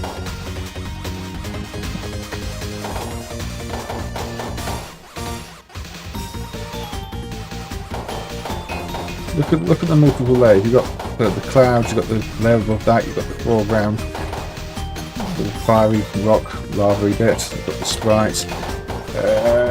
Yeah, it's really decent hardware system too. And of course you've got the rotation layer you've seen used in a few places.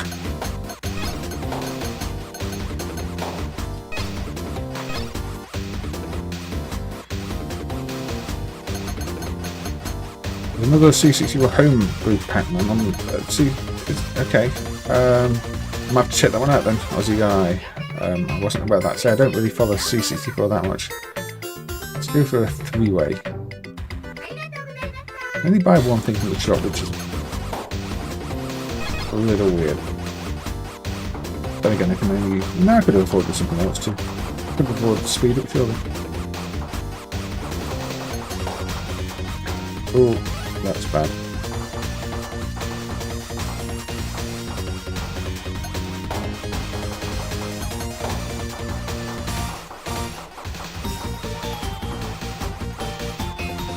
Yeah, avoid the rotating. How does the PC Engine handle this then? Because the PC Engine's surely not got any kind of rotation. Or does that version, does the PC Engine version just have sort of a more standard tunnel sequence there? No, I've missed the shot.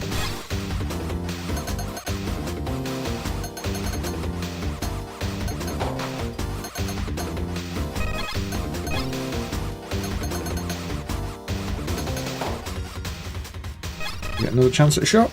No, I don't think I did. Break it for a boss. Fire turtle.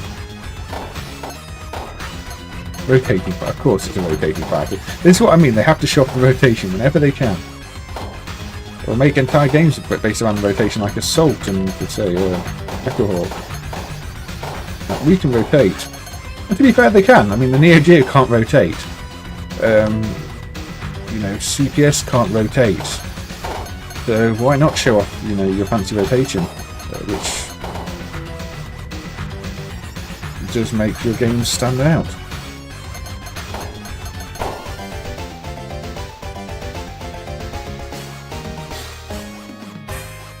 Yeah, I did try playing Finest Hour before. Finest Hour, you kind of want to like it, Aussie guy, but it's difficult to get on with. It's very unclear what's going on a lot of the time.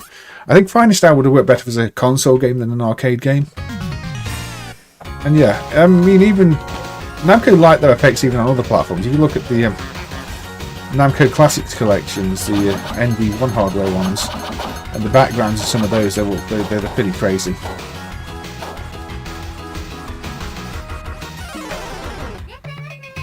Okay, let's stock bomber. No, I want homing missile. Homing missile sounds good. So homing missile is my bomb. Okay, interesting. Well, I can only pick one of them. I'm probably wasting these. Move very slowly in the sea.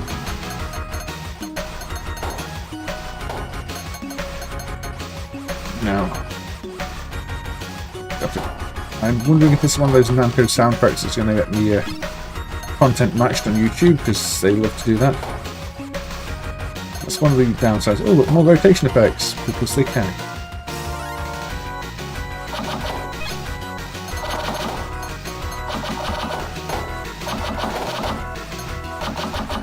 Yeah, not many people seem to talk about this shooter. I'm not sure why.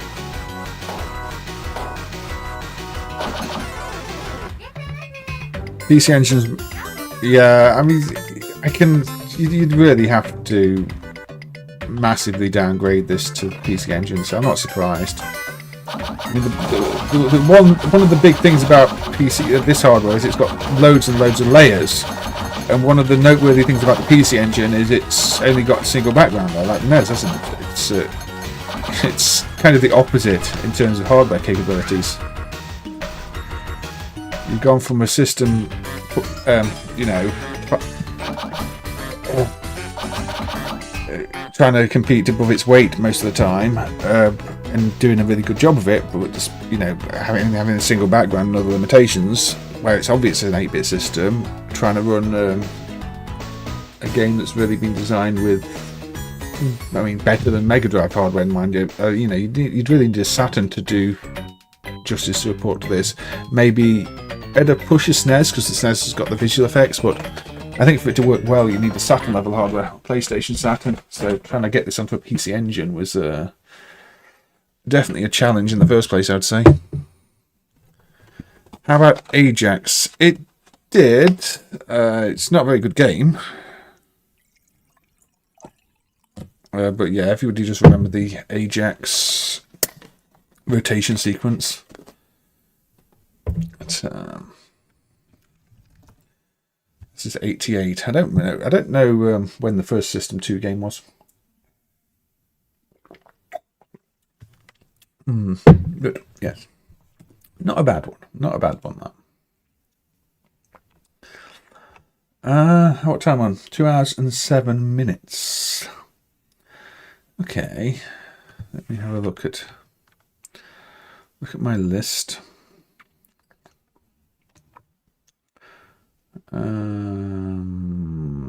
Okay. I did say we might have a look at some more of these. See how this one holds up. So we looked at Konami 3D. Let's have a look at Thrill Drive. I imagine this is going to have some frame drops just like Racing Jam did, but we'll see.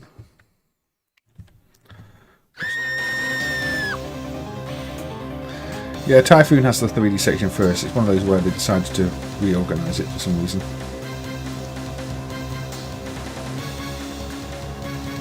So Thrill Drive. I don't know much about this one.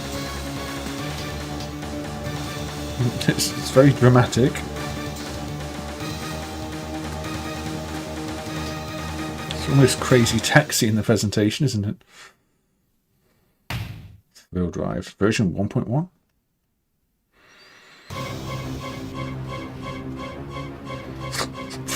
What's this? A driving horror game? Is this Death Race 2?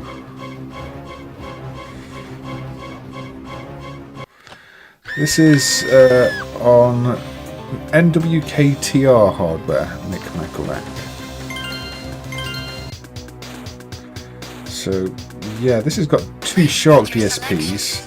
A Power PC, a 68K, and I think custom Konami video hardware.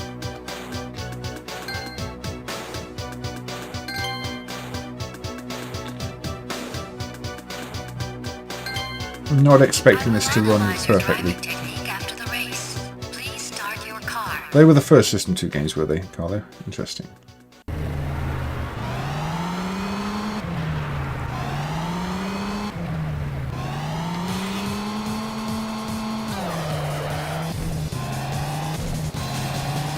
No, I like the outside view better. Can I have it back, please? Yes.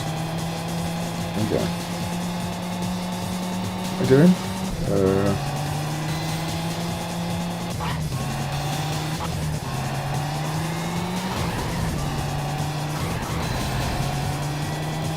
Okay. Let's keep going. Turn right. Okay. Oh, okay. Not immediately, just when I can.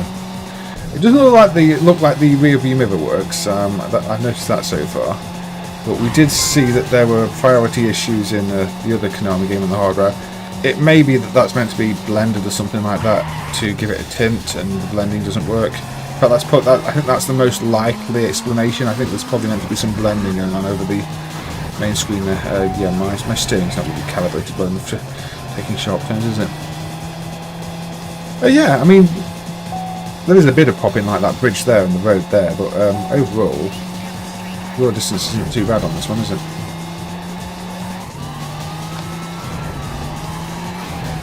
There's lots of traffic.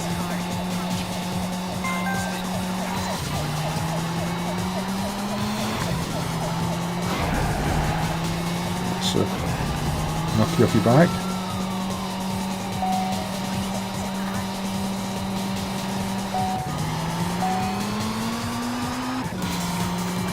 Let's keep going.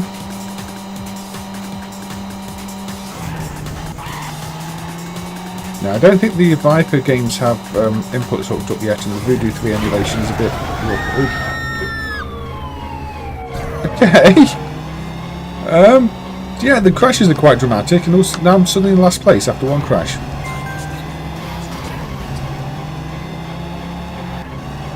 Very bumpy road there. Second, get out of my way.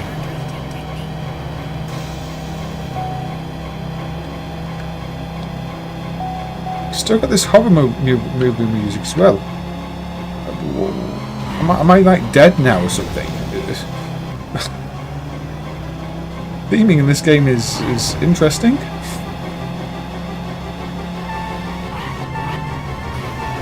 No. Now fourth. Time over. Now analysing your technique. Manners. Well, you know, apparently my manners was higher than anything else. I'm a polite driver, even though I crashed. The crashes are amusing. Let's give it another go. See what happens.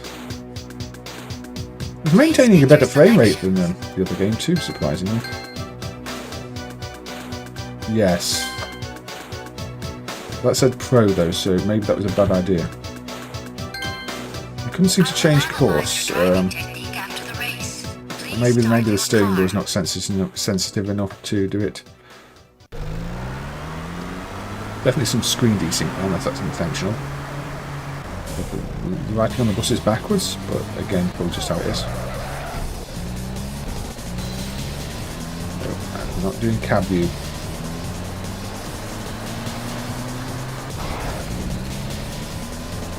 In the bush, you just want to crash into things, though. That's why I don't drive buses.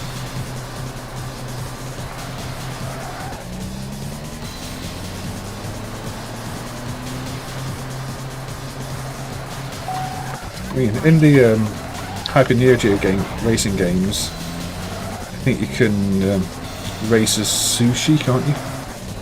One of the cheat codes.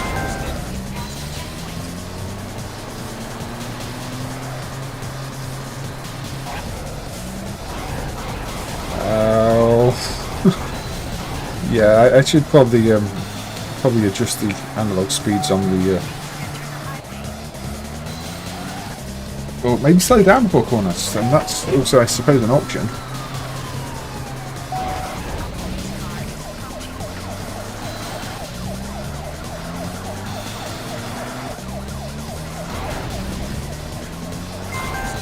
I mean, I don't know if I can actually damage this bus, or if I can just crash into anything I want. Feels more like I can just crash into anything. Just lose a lot of speed.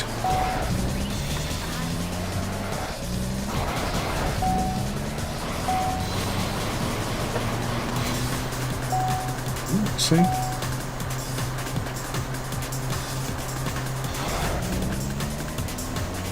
Or maybe it has to be a head-on crash for it to trigger. Maybe if I go on the wrong side of the road and crash into something, it'll be a bit more dramatic. Oh no, I can crash into that still. So yeah, fatal accident. And then it goes like this.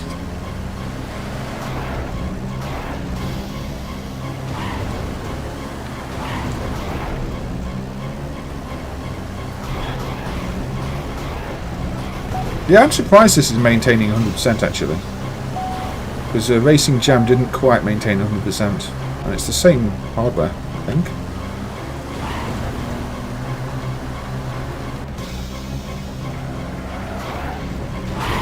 Oh dear.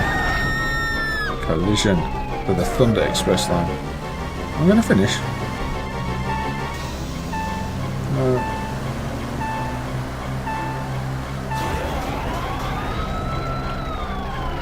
Come on, over the finish line. No, no. My technique was apparently I showed more intelligence that time and slightly less manners. I don't think I showed many manners. You are a bad driver. Well, thank you. I knew that already. I knew that already. Yes, there we go. A bit of a thrill drive.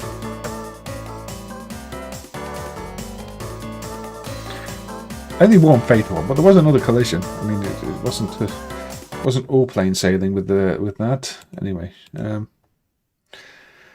okay, where next? Cross that one up the list. Okay. I think this is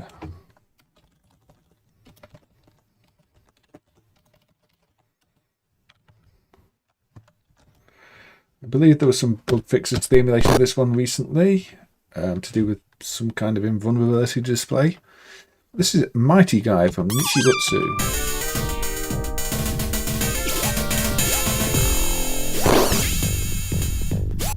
To walk along and punch spotty robots and tank people.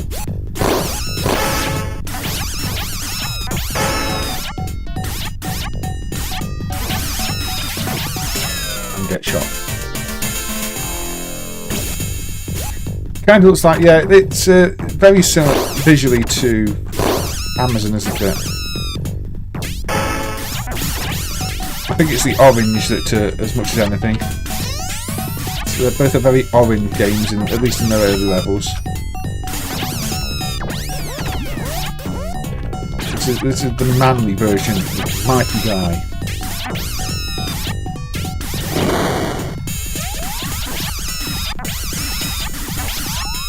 It also kind of reminds me of Bolt from Namco, but without the zoom and rotation, without the tank.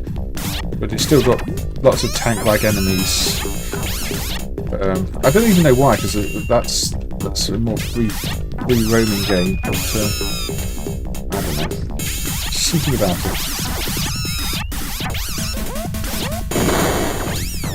This is the one where you can jump and do an air fly above things until you land. You jump forever until you land. Quite the interesting jumping technique. The knives are coming in, and I've lost my gun. There we go, go back.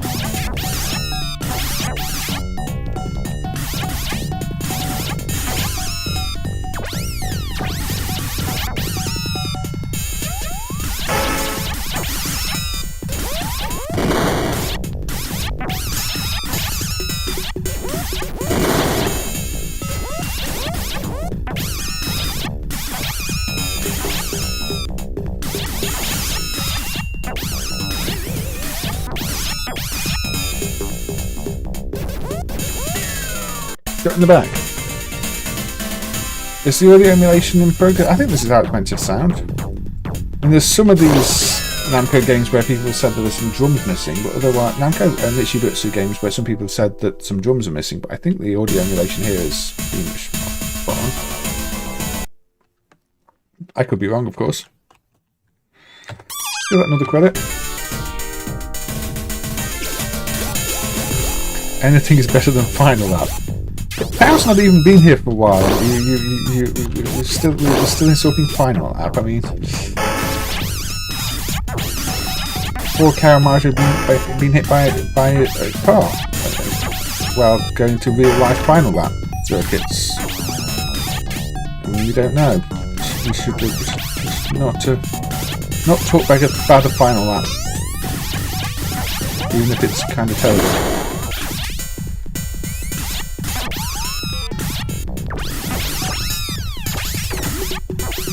Why don't you do a jump kick, not just jump?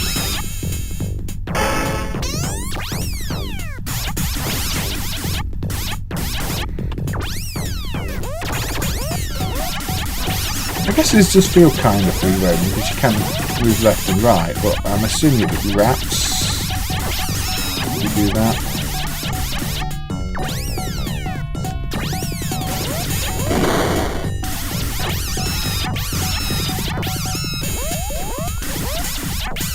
Slow down.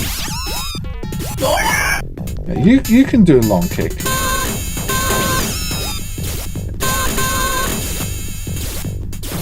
I can now.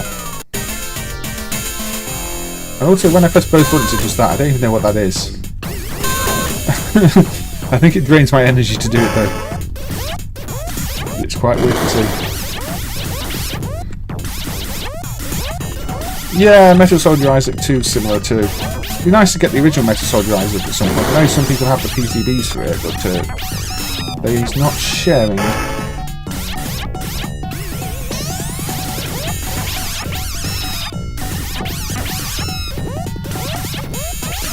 Likewise, I don't think the 68705 has been dumped into yet. I think again, the people with the PCBs of that are not sharing or not getting it dumped.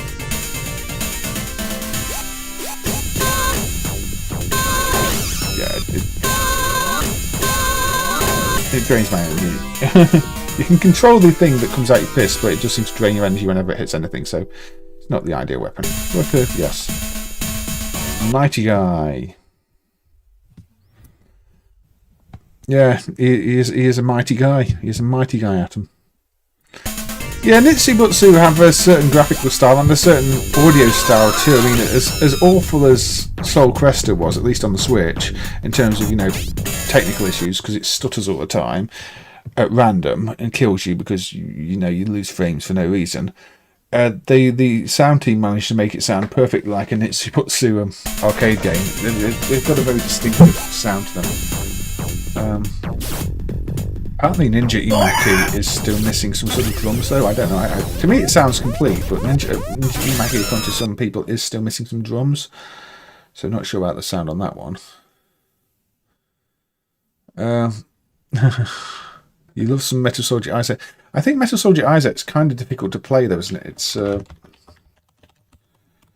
can put it on, but I'm pretty sure this is one of the ones that I struggle to play. It's got... No, I don't want to just file it, mate. I just want...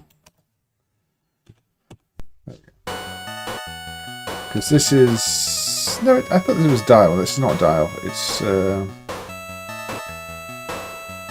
know the protection controls movement directions and stuff like that. I thought it was dial. It's not dial, so... Why do I struggle with this one? I can't remember. Maybe it's just hard.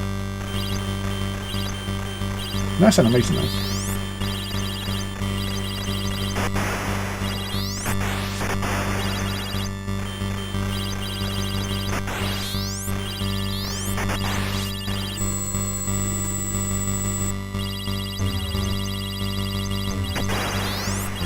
I don't remember anything about this, to be honest. I've body back.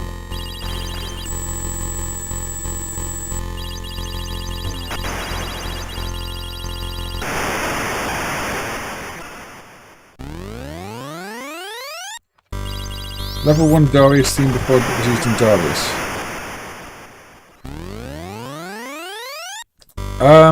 Is that what's... Okay. Yeah, this kills you off quick. I think it was just mentioned above, Atom. It's the Darius theme. Before it was used in Darius. Yeah, this game requires quick reflexes. It's not something I've got much in the way of. Let's give this another try. But yeah... Say this prequel to this, the original release, which apparently is just about the same game, but with slightly different balance, is even rarer. I say it, some people do apparently have the PCB, but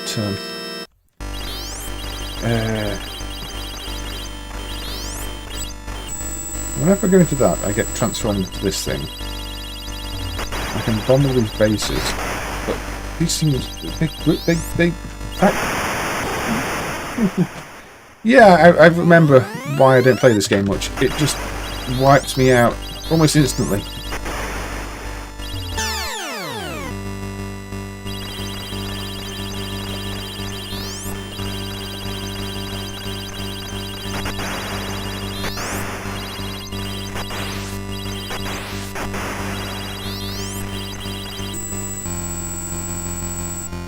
It feels very prototypey, even if this is the second version of the game. Very all over the place.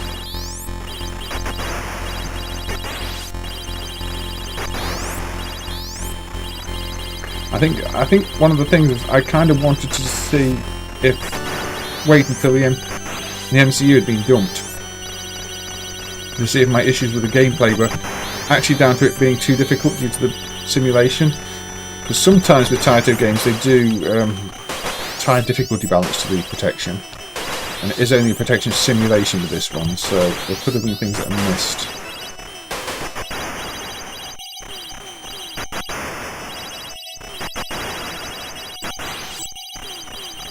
Easy when you're this thing and not with a flight.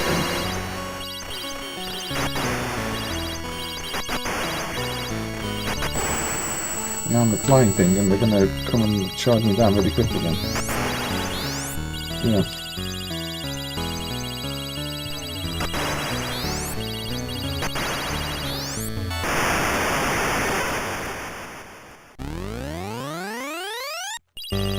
Yeah, not it.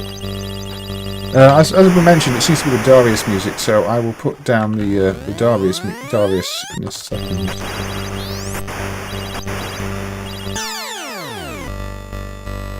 What am I even doing in this game? Am I walking to the sea now? Apparently I'm walking to the sea. Do I go much slower? Wonderful.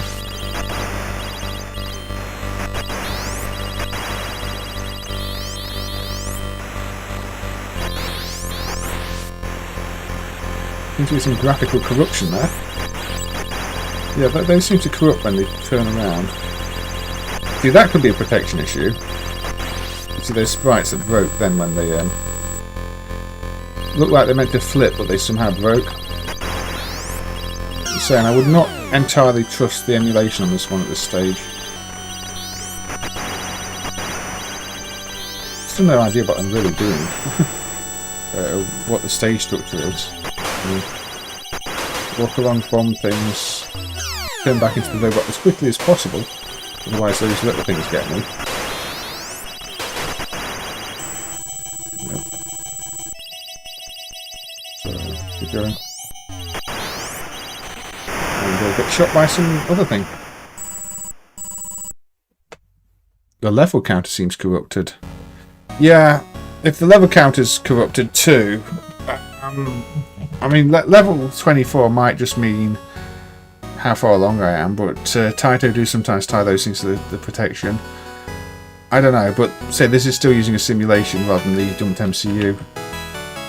So it could still be a bit off, unfortunately. So no MCU running at all. But yeah, hopefully one day we'll see a proper MCU dump for that one, and then I'll probably revisit it because I don't 100% trust it at the moment. Okay, we're going to have to change my view for this one. To Darius, you say?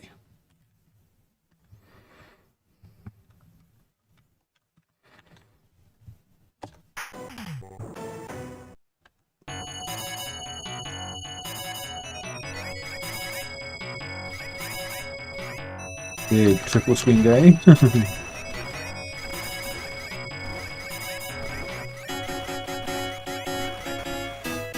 not sure I like it with the very visible gaps, although I don't think this is going to work with the screen filter, is it? No, I'm going to have to put it in unless I turn the screen filter off. Never mind.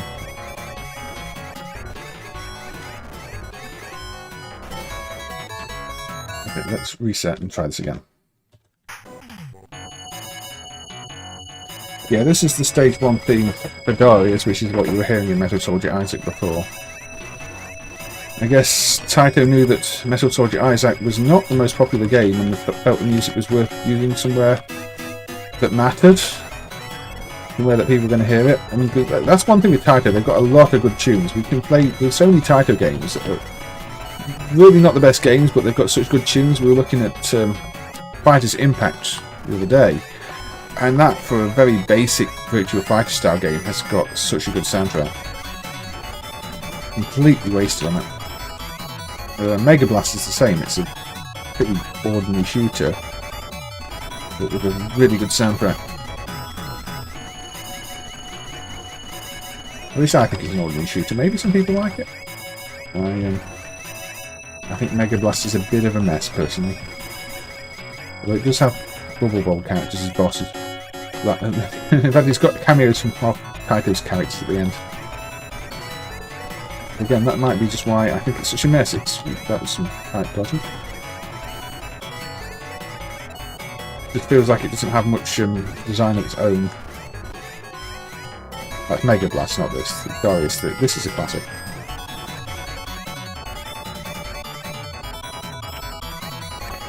Massive 3-screen cabinet for these.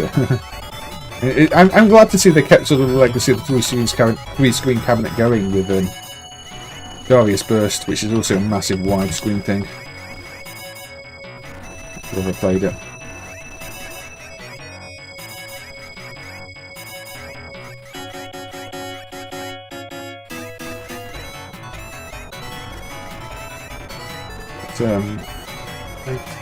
They didn't use this widescreen setup for some of the games, like Darius Gaiden is not widescreen, but still impressive game with all its effects.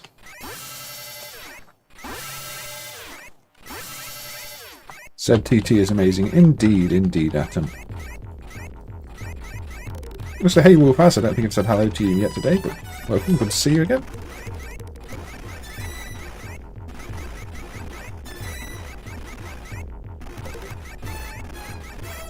The battleship is here. But yeah, these triple screen games certainly look the part in the arcades. Ooh. It was not an experience you were going to get at home at the time.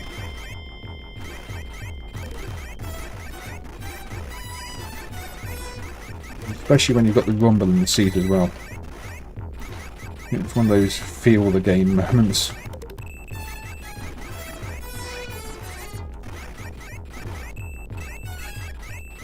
Ooh, these are quite fast bullets. Ooh.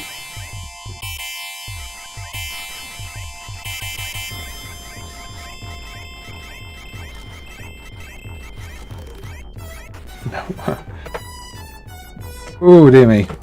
Ninja Warriors is off the 3-screen, and Vastan, the third Vastan game. Is that 2? 2 or 3, I can't remember. But yeah, they're all big screen setups. So maybe staying close is a good idea, but that gives me even less time to react, so I'm not sure it is. No, oh, it must remember how much damage it done from the previous encounters then. Interesting. Didn't know it did that.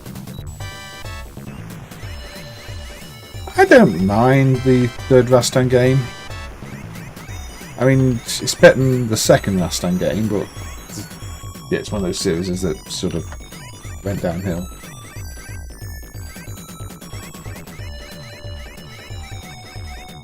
The second one, I just don't know what happened to the second Rastan game.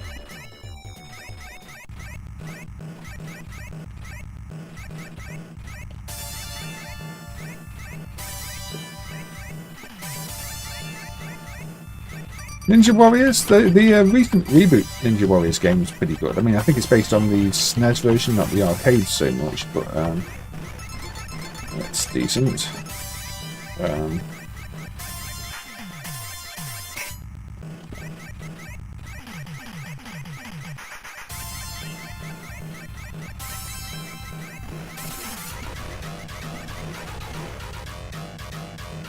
We won't continue. We've had a few credits on that one.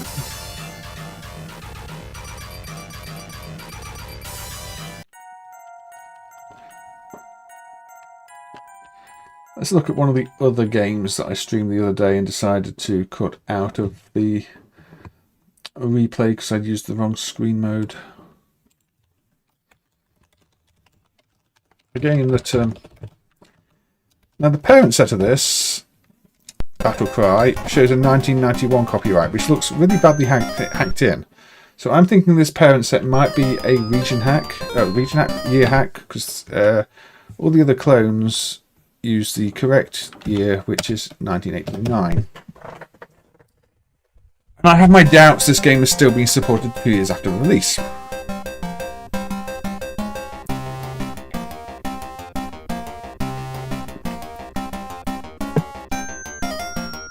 Yeah, the PS4 one. That's the Ninja Saviors. That's the one, I think. So yes, this one from 1989, not 1991, is one of those fighting games that doesn't have any sprites. This is all done with tile maps, and you can tell. And the first opponent is ranking number 6, Yoko. I mean, the dodgy Hulk Hogan-like guy there as well. Oh yeah.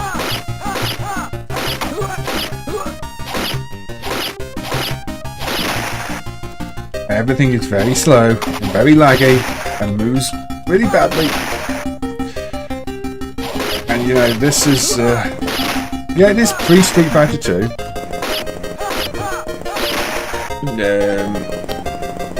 Now you get these walk-along stages like this, and you keep walking along until you get to the helicopter, and then you go up. You try and get off the helicopter. You have to jump up there. You have to jump onto the rope. Unfortunately, if you die on the way, yeah, you have to die.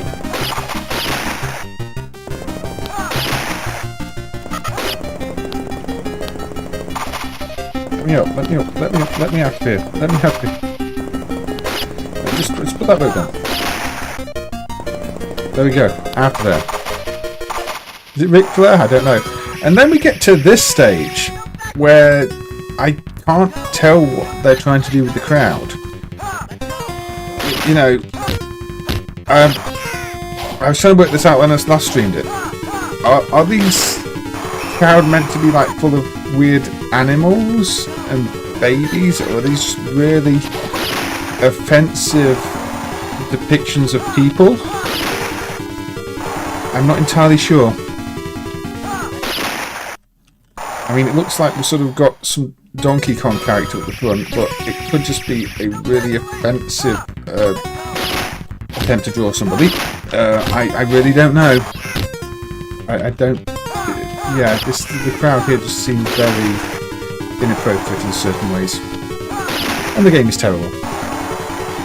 Yeah, it's like a really bad Yara Compute. It does those side-scrolling sections, and then you get to these one-on-one fights, and it's kind of technical in the sense you've got a very specific move set. It tells you your moves as you're doing them, but okay, it's got no sprites. If you look at that fighter's on a tile map, the background's a tile map, the hood's a tile map, your fighter's a tile map, but it's just a bunch of tile maps. So it can't move in anything other than tiles, and it just ends up really bad.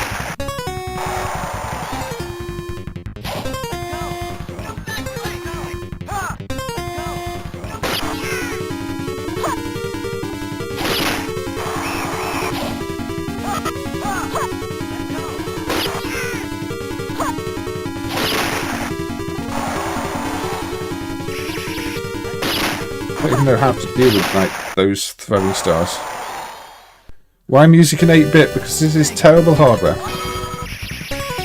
It's a 2203 with some bad DAC. I mean, the hardware itself is 8-bit really. It's a pair of 6809s. It's really just hardware that's made for Mahjong games.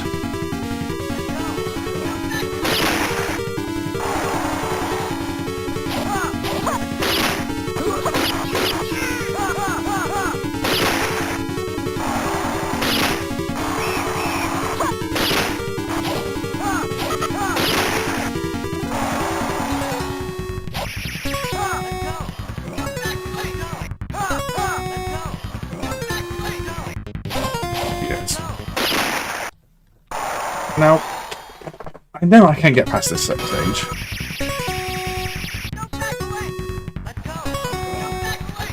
This is anything but beautiful. Why would anybody choose tiles over sprite? I think because the hardware wasn't designed for this type of game, but they decided to make this type of game anyway. It's designed for, you know, it's designed for very cheap Mahjong games where they don't need sprites, where everything is going to be tile-based by nature, but then they did some action games on it, and this is the result of that.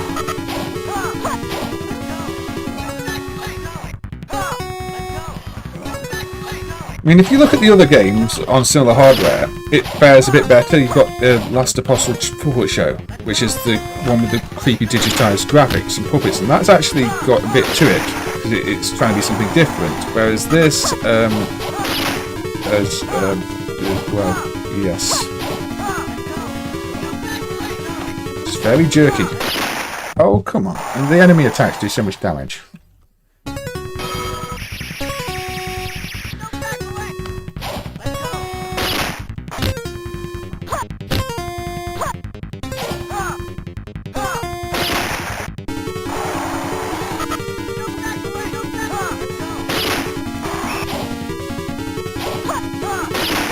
Oh, look, a quarter of my health gone with one attack. Very unfair game.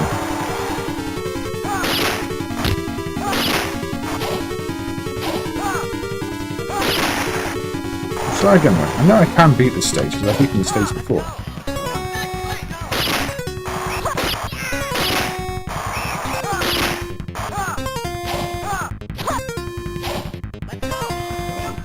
I think it's just a case of being a bit more patient, to be honest.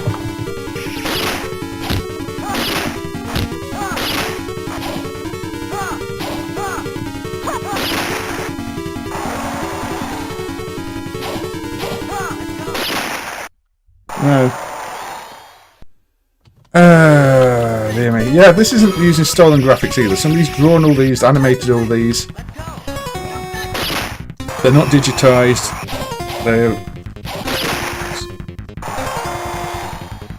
This is somebody's creation.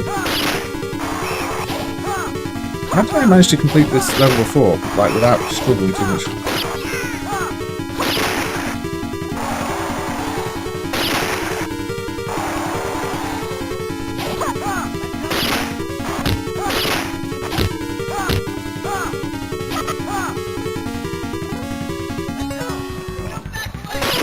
Even if I'm blocking it, it doesn't seem to help.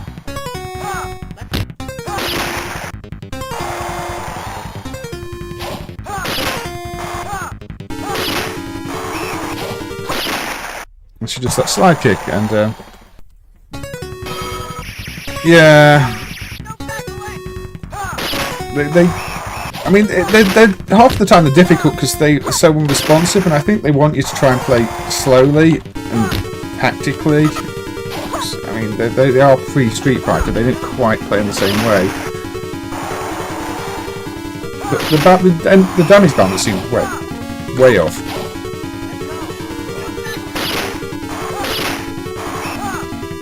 And that kick there, just so much damage. If you get caught by that, you know,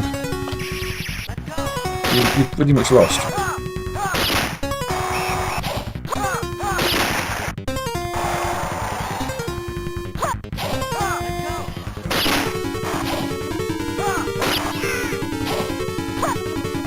So just keep away from that, and you might stand a chance, but get caught by that and all the fly kick, and you're dead.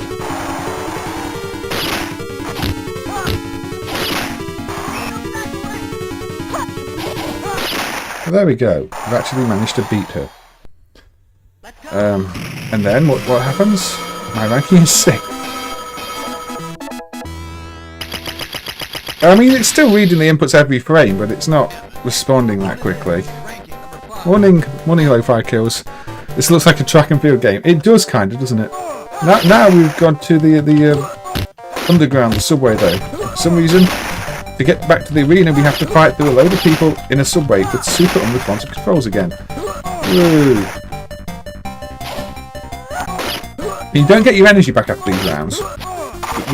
When you first get to the next round, you start with whatever energy you were left with on the stage, which means if you keep losing energy here to these guys, you'll start the next fight at disadvantage. Which of course is fun. Traitor. Who's a traitor? No. Honestly, when that appears, just get out there as quickly as... What time? I was on the rope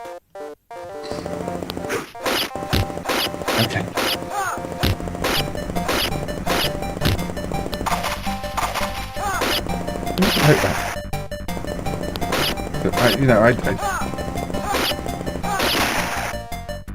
Bring the vote back. Bring the vote back. I want to get out of here. There we go.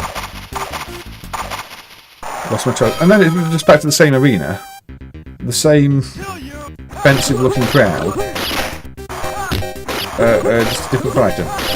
I don't know if there were more than one arena because I've never got past like that stage. But you see, I'm starting with no health because I lost so much on the previous stage.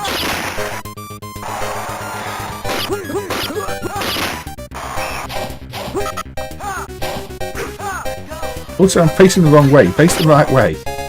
Fighting games that don't turn you around to face the right way are also incredibly frustrating.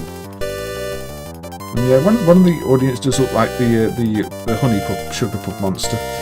I don't know why. So it's just really either meant to look like animals or they're just really offensive depictions of people. I'm not sure. See, I think those are probably the moves you can do at the bottom of the screen. So there are probably a good selection of moves if you do half circles and quarter circles and other things, but I don't know them. However, it's a very, very messy game that, you know, yeah, it's running off 8-bit processors. And the first opponent is ranking number 6. But in '89, it doesn't hold up that well, does it? I mean, 8-bit, 16-bit music, it's still the same sound chips you saw on lots of generations. I don't know if you'd call them 8-bit or 16-bit as such, but yeah, it's a mess. It's a mess. It's very difficult to play. Here we go for a bit more Taito. We had some Taito earlier.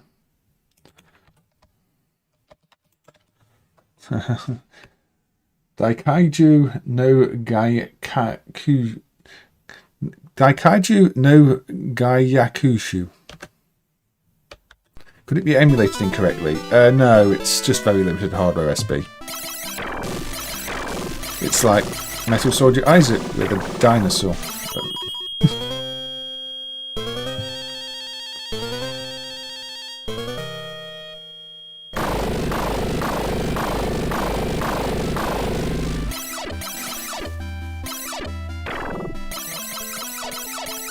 This is the Godzilla style arcade game Taito did.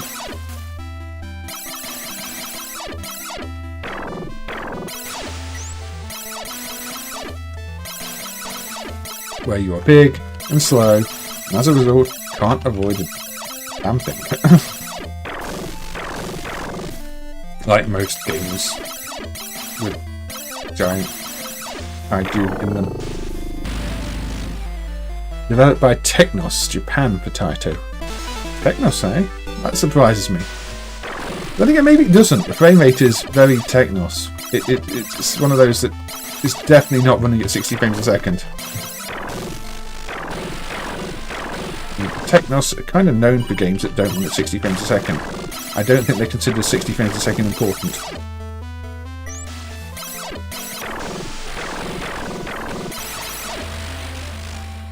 Half dead already there. So look how difficult things are to see.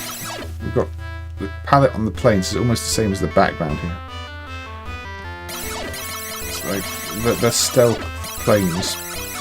They're not meant to be. Pretty sure we don't get any further.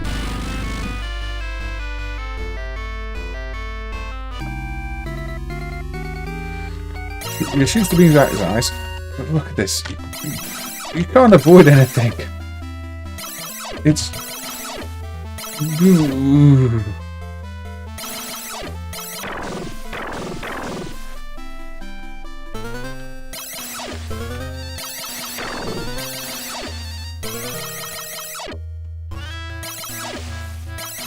I'd love to see Cave do a take on, you know, this type of thing and actually make it a dinosaur with a small enough hitbox and manoeuvrable enough that it still worked as a game.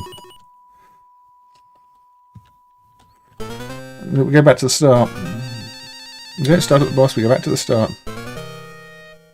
The army never beats... Well, you know, this is a game. The army has to win.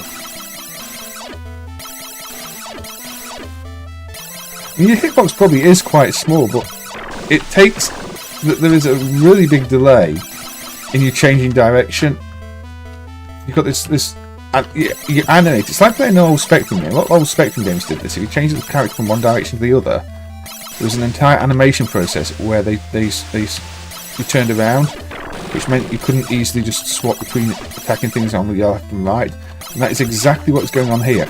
You can see things coming, but you've still got a massive amount of time to turn around. I mean, I kind of like it because, you know, you giant Godzilla thing, but it doesn't play the best, let's be honest.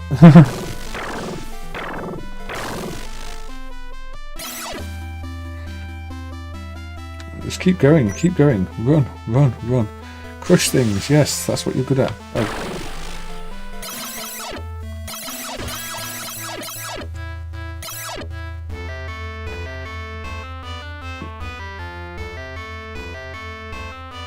Maybe just running is the best solution. I honestly seem to lose less health doing that. Well, I still got caught there.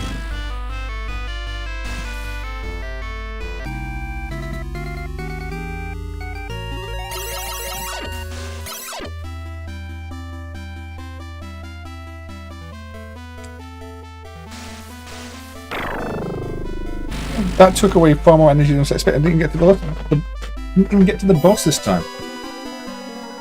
Anyway, I don't think we need to play much more of that one. You get the idea. I will just be doing the same thing over and over and over again if I continue to play it. This one does not accept MIDI input, but here's another one of the keyboards that MAME emulates these days. This is the PSR-11 PortaTone from Yamaha. 86. Yeah, I think you can do some other stuff with rhythms, and I don't even know how it works. But yeah, there's all sorts of options. Demonstration. Yeah, demonstration. MAME is emulating lots of keyboards to the Pirate Game Boy. We were playing the Doom MIDI on one and some Raiden MIDI on it earlier, Raiden MIDI on it earlier too.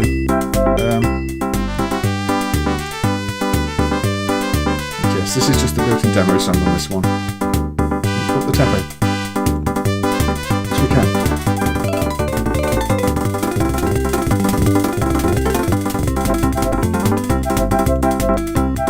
You can down the tempo, you can make it slow. I hope they do all of the ones that are important. I mean, I hope they do the one I grew up with, but apparently it's a bit of a pain. Anyway, there we go. That's the PSR-11. I'm tempted to just put the... no, I'm not going to put the Raiden music back on. Let's bring out the good old SNES for a little bit of action. This is BioMetal on the SNES, which is a shoot 'em up. Activision presents an Athena production. So I think we know who made this. It would be Athena, who we've seen in the arcade. Yes, 2 Unlimited. Because why not?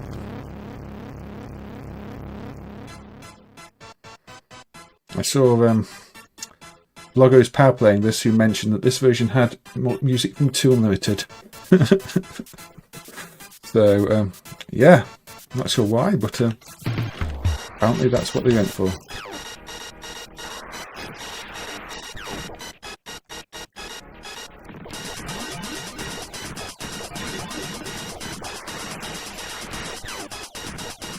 If it's a shooter with lots of fancy effects and this weird thing you send out to attack everything.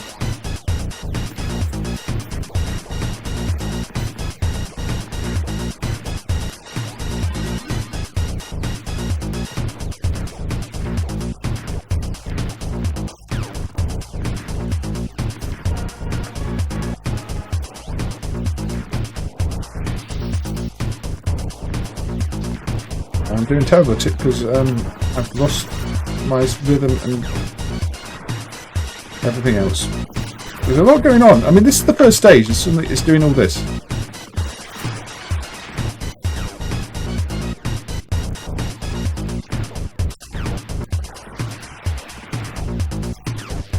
So it gets off to a fast start, this one.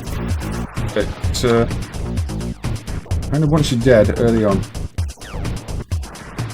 Mastering this ring thing is important.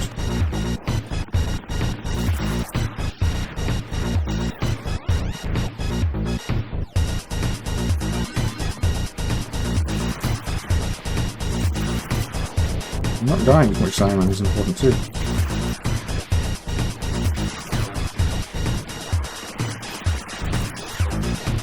This is one of those shooters that is definitely frantic. You know, the SNES does have issues with slowdowns, but it's doing a lot. There are Mega Drive shooters with less going on that slow down more than this.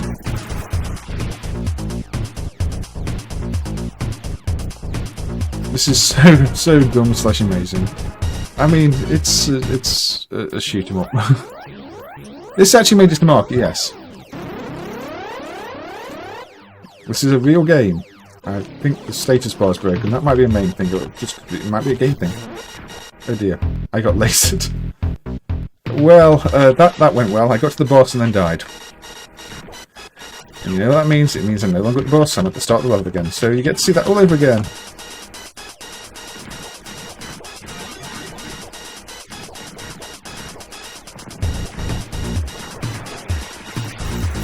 What the heck?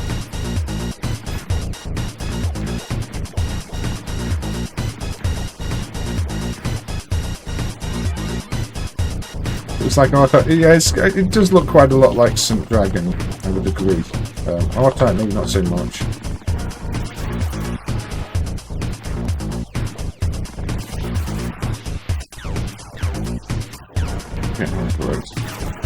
Yeah, you blast that thing in the opposite direction so you're moving, so it's one of those mechanics.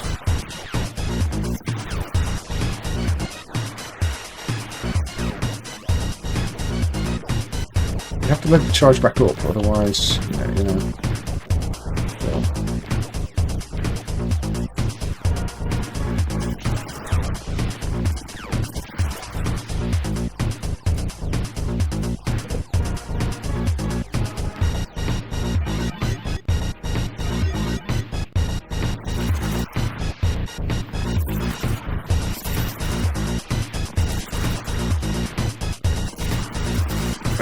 I'm not doing very well here, unfortunately. I'm even going to make it back to the boss this time, I don't know.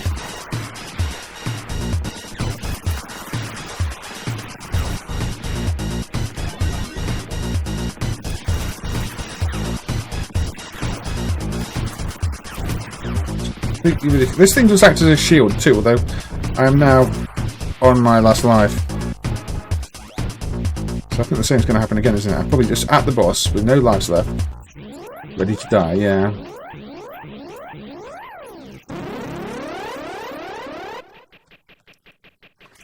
Wavy SNES effect and transparencies and all sorts of stuff.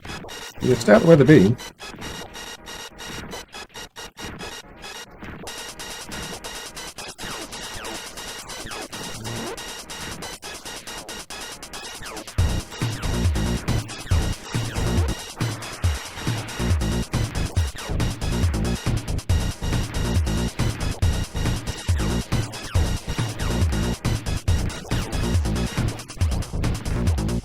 Run out.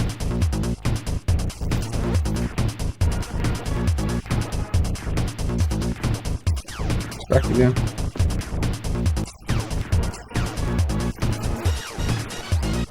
Nope, I died. So yeah, we don't get to see the second level. Hey Cow, welcome Cow. We were just saying we haven't seen you in a while. Do you have any requests, Cow? The Japanese version doesn't have 2 Unlimited on the soundtrack. They added that for the export releases. Try not to get hit. Yeah, that does help on shoot 'em ups. So, Cow is here. That is very R-Type, isn't it? Yes, I may put a final lap on. Final lap as the final game of the stream, because we are 3 hours in now, so...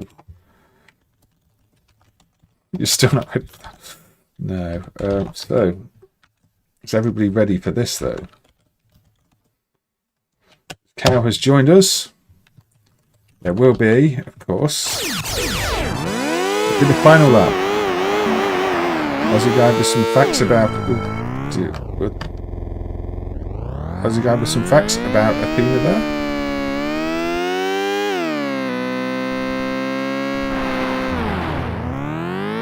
I think my mouse is far too sensitive.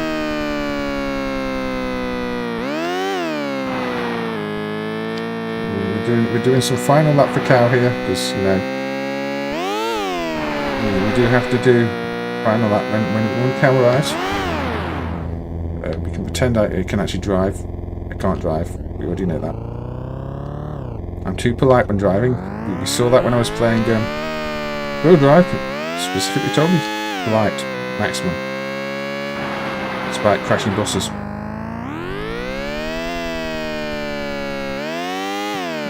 I've not played this for ages. Can you tell?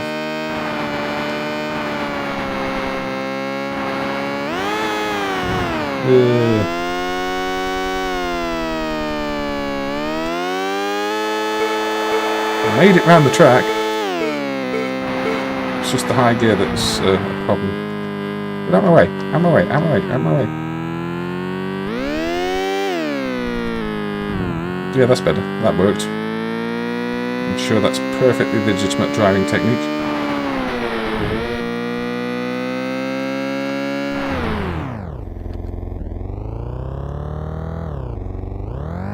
Final lap R is definitely a bit easier to play than this one. These first ones are super twitchy, at least on the mouse. I suppose if you've got a steering wheel, it's probably a ton better.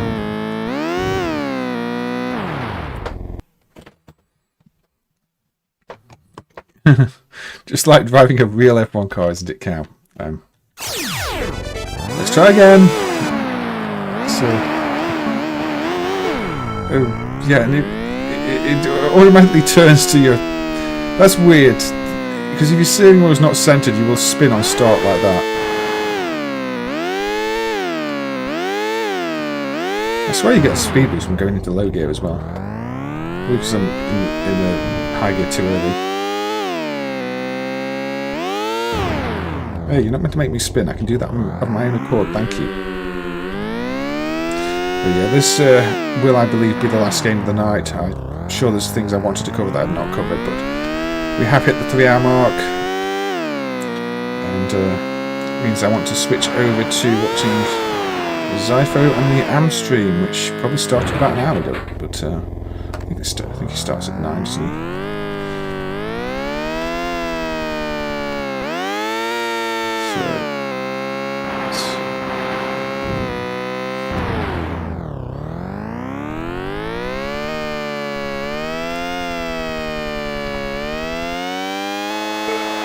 Taito's full throttle top speed is better. I mean, not the X68K port, but other than that, yeah.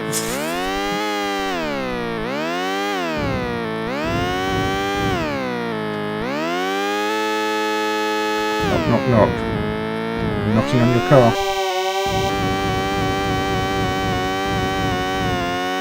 I'm sure that's super realistic. I'm 1 of 1 because there's no link cap. Oh, come on. I wanted to knock on your car a bit more, not spin out. It's just mean. Well, I finished first, you know. I'm a champion of F1 there. 1 lap, finished first. Obviously won. I am the winner. I am the winner. I'm winner. Anyway. I mean, it's by Namco, so I guess it is the spiritual sequel to Pole Position. But yes, with that, I will be ending the stream. Oh, I appear to be quite ghostly on here.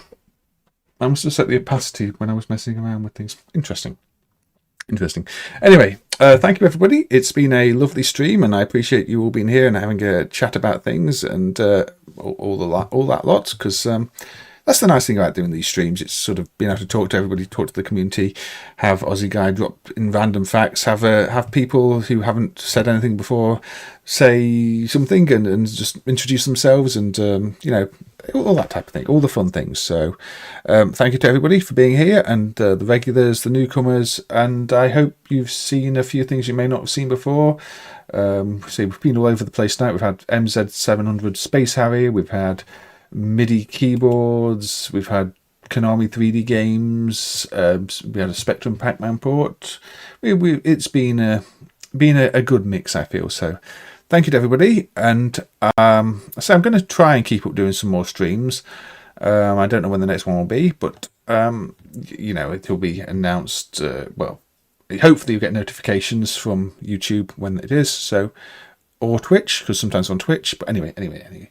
I'm rambling, so I will just use this opportunity to say thank you. Good night. Take care, everybody, and see you soon, I hope.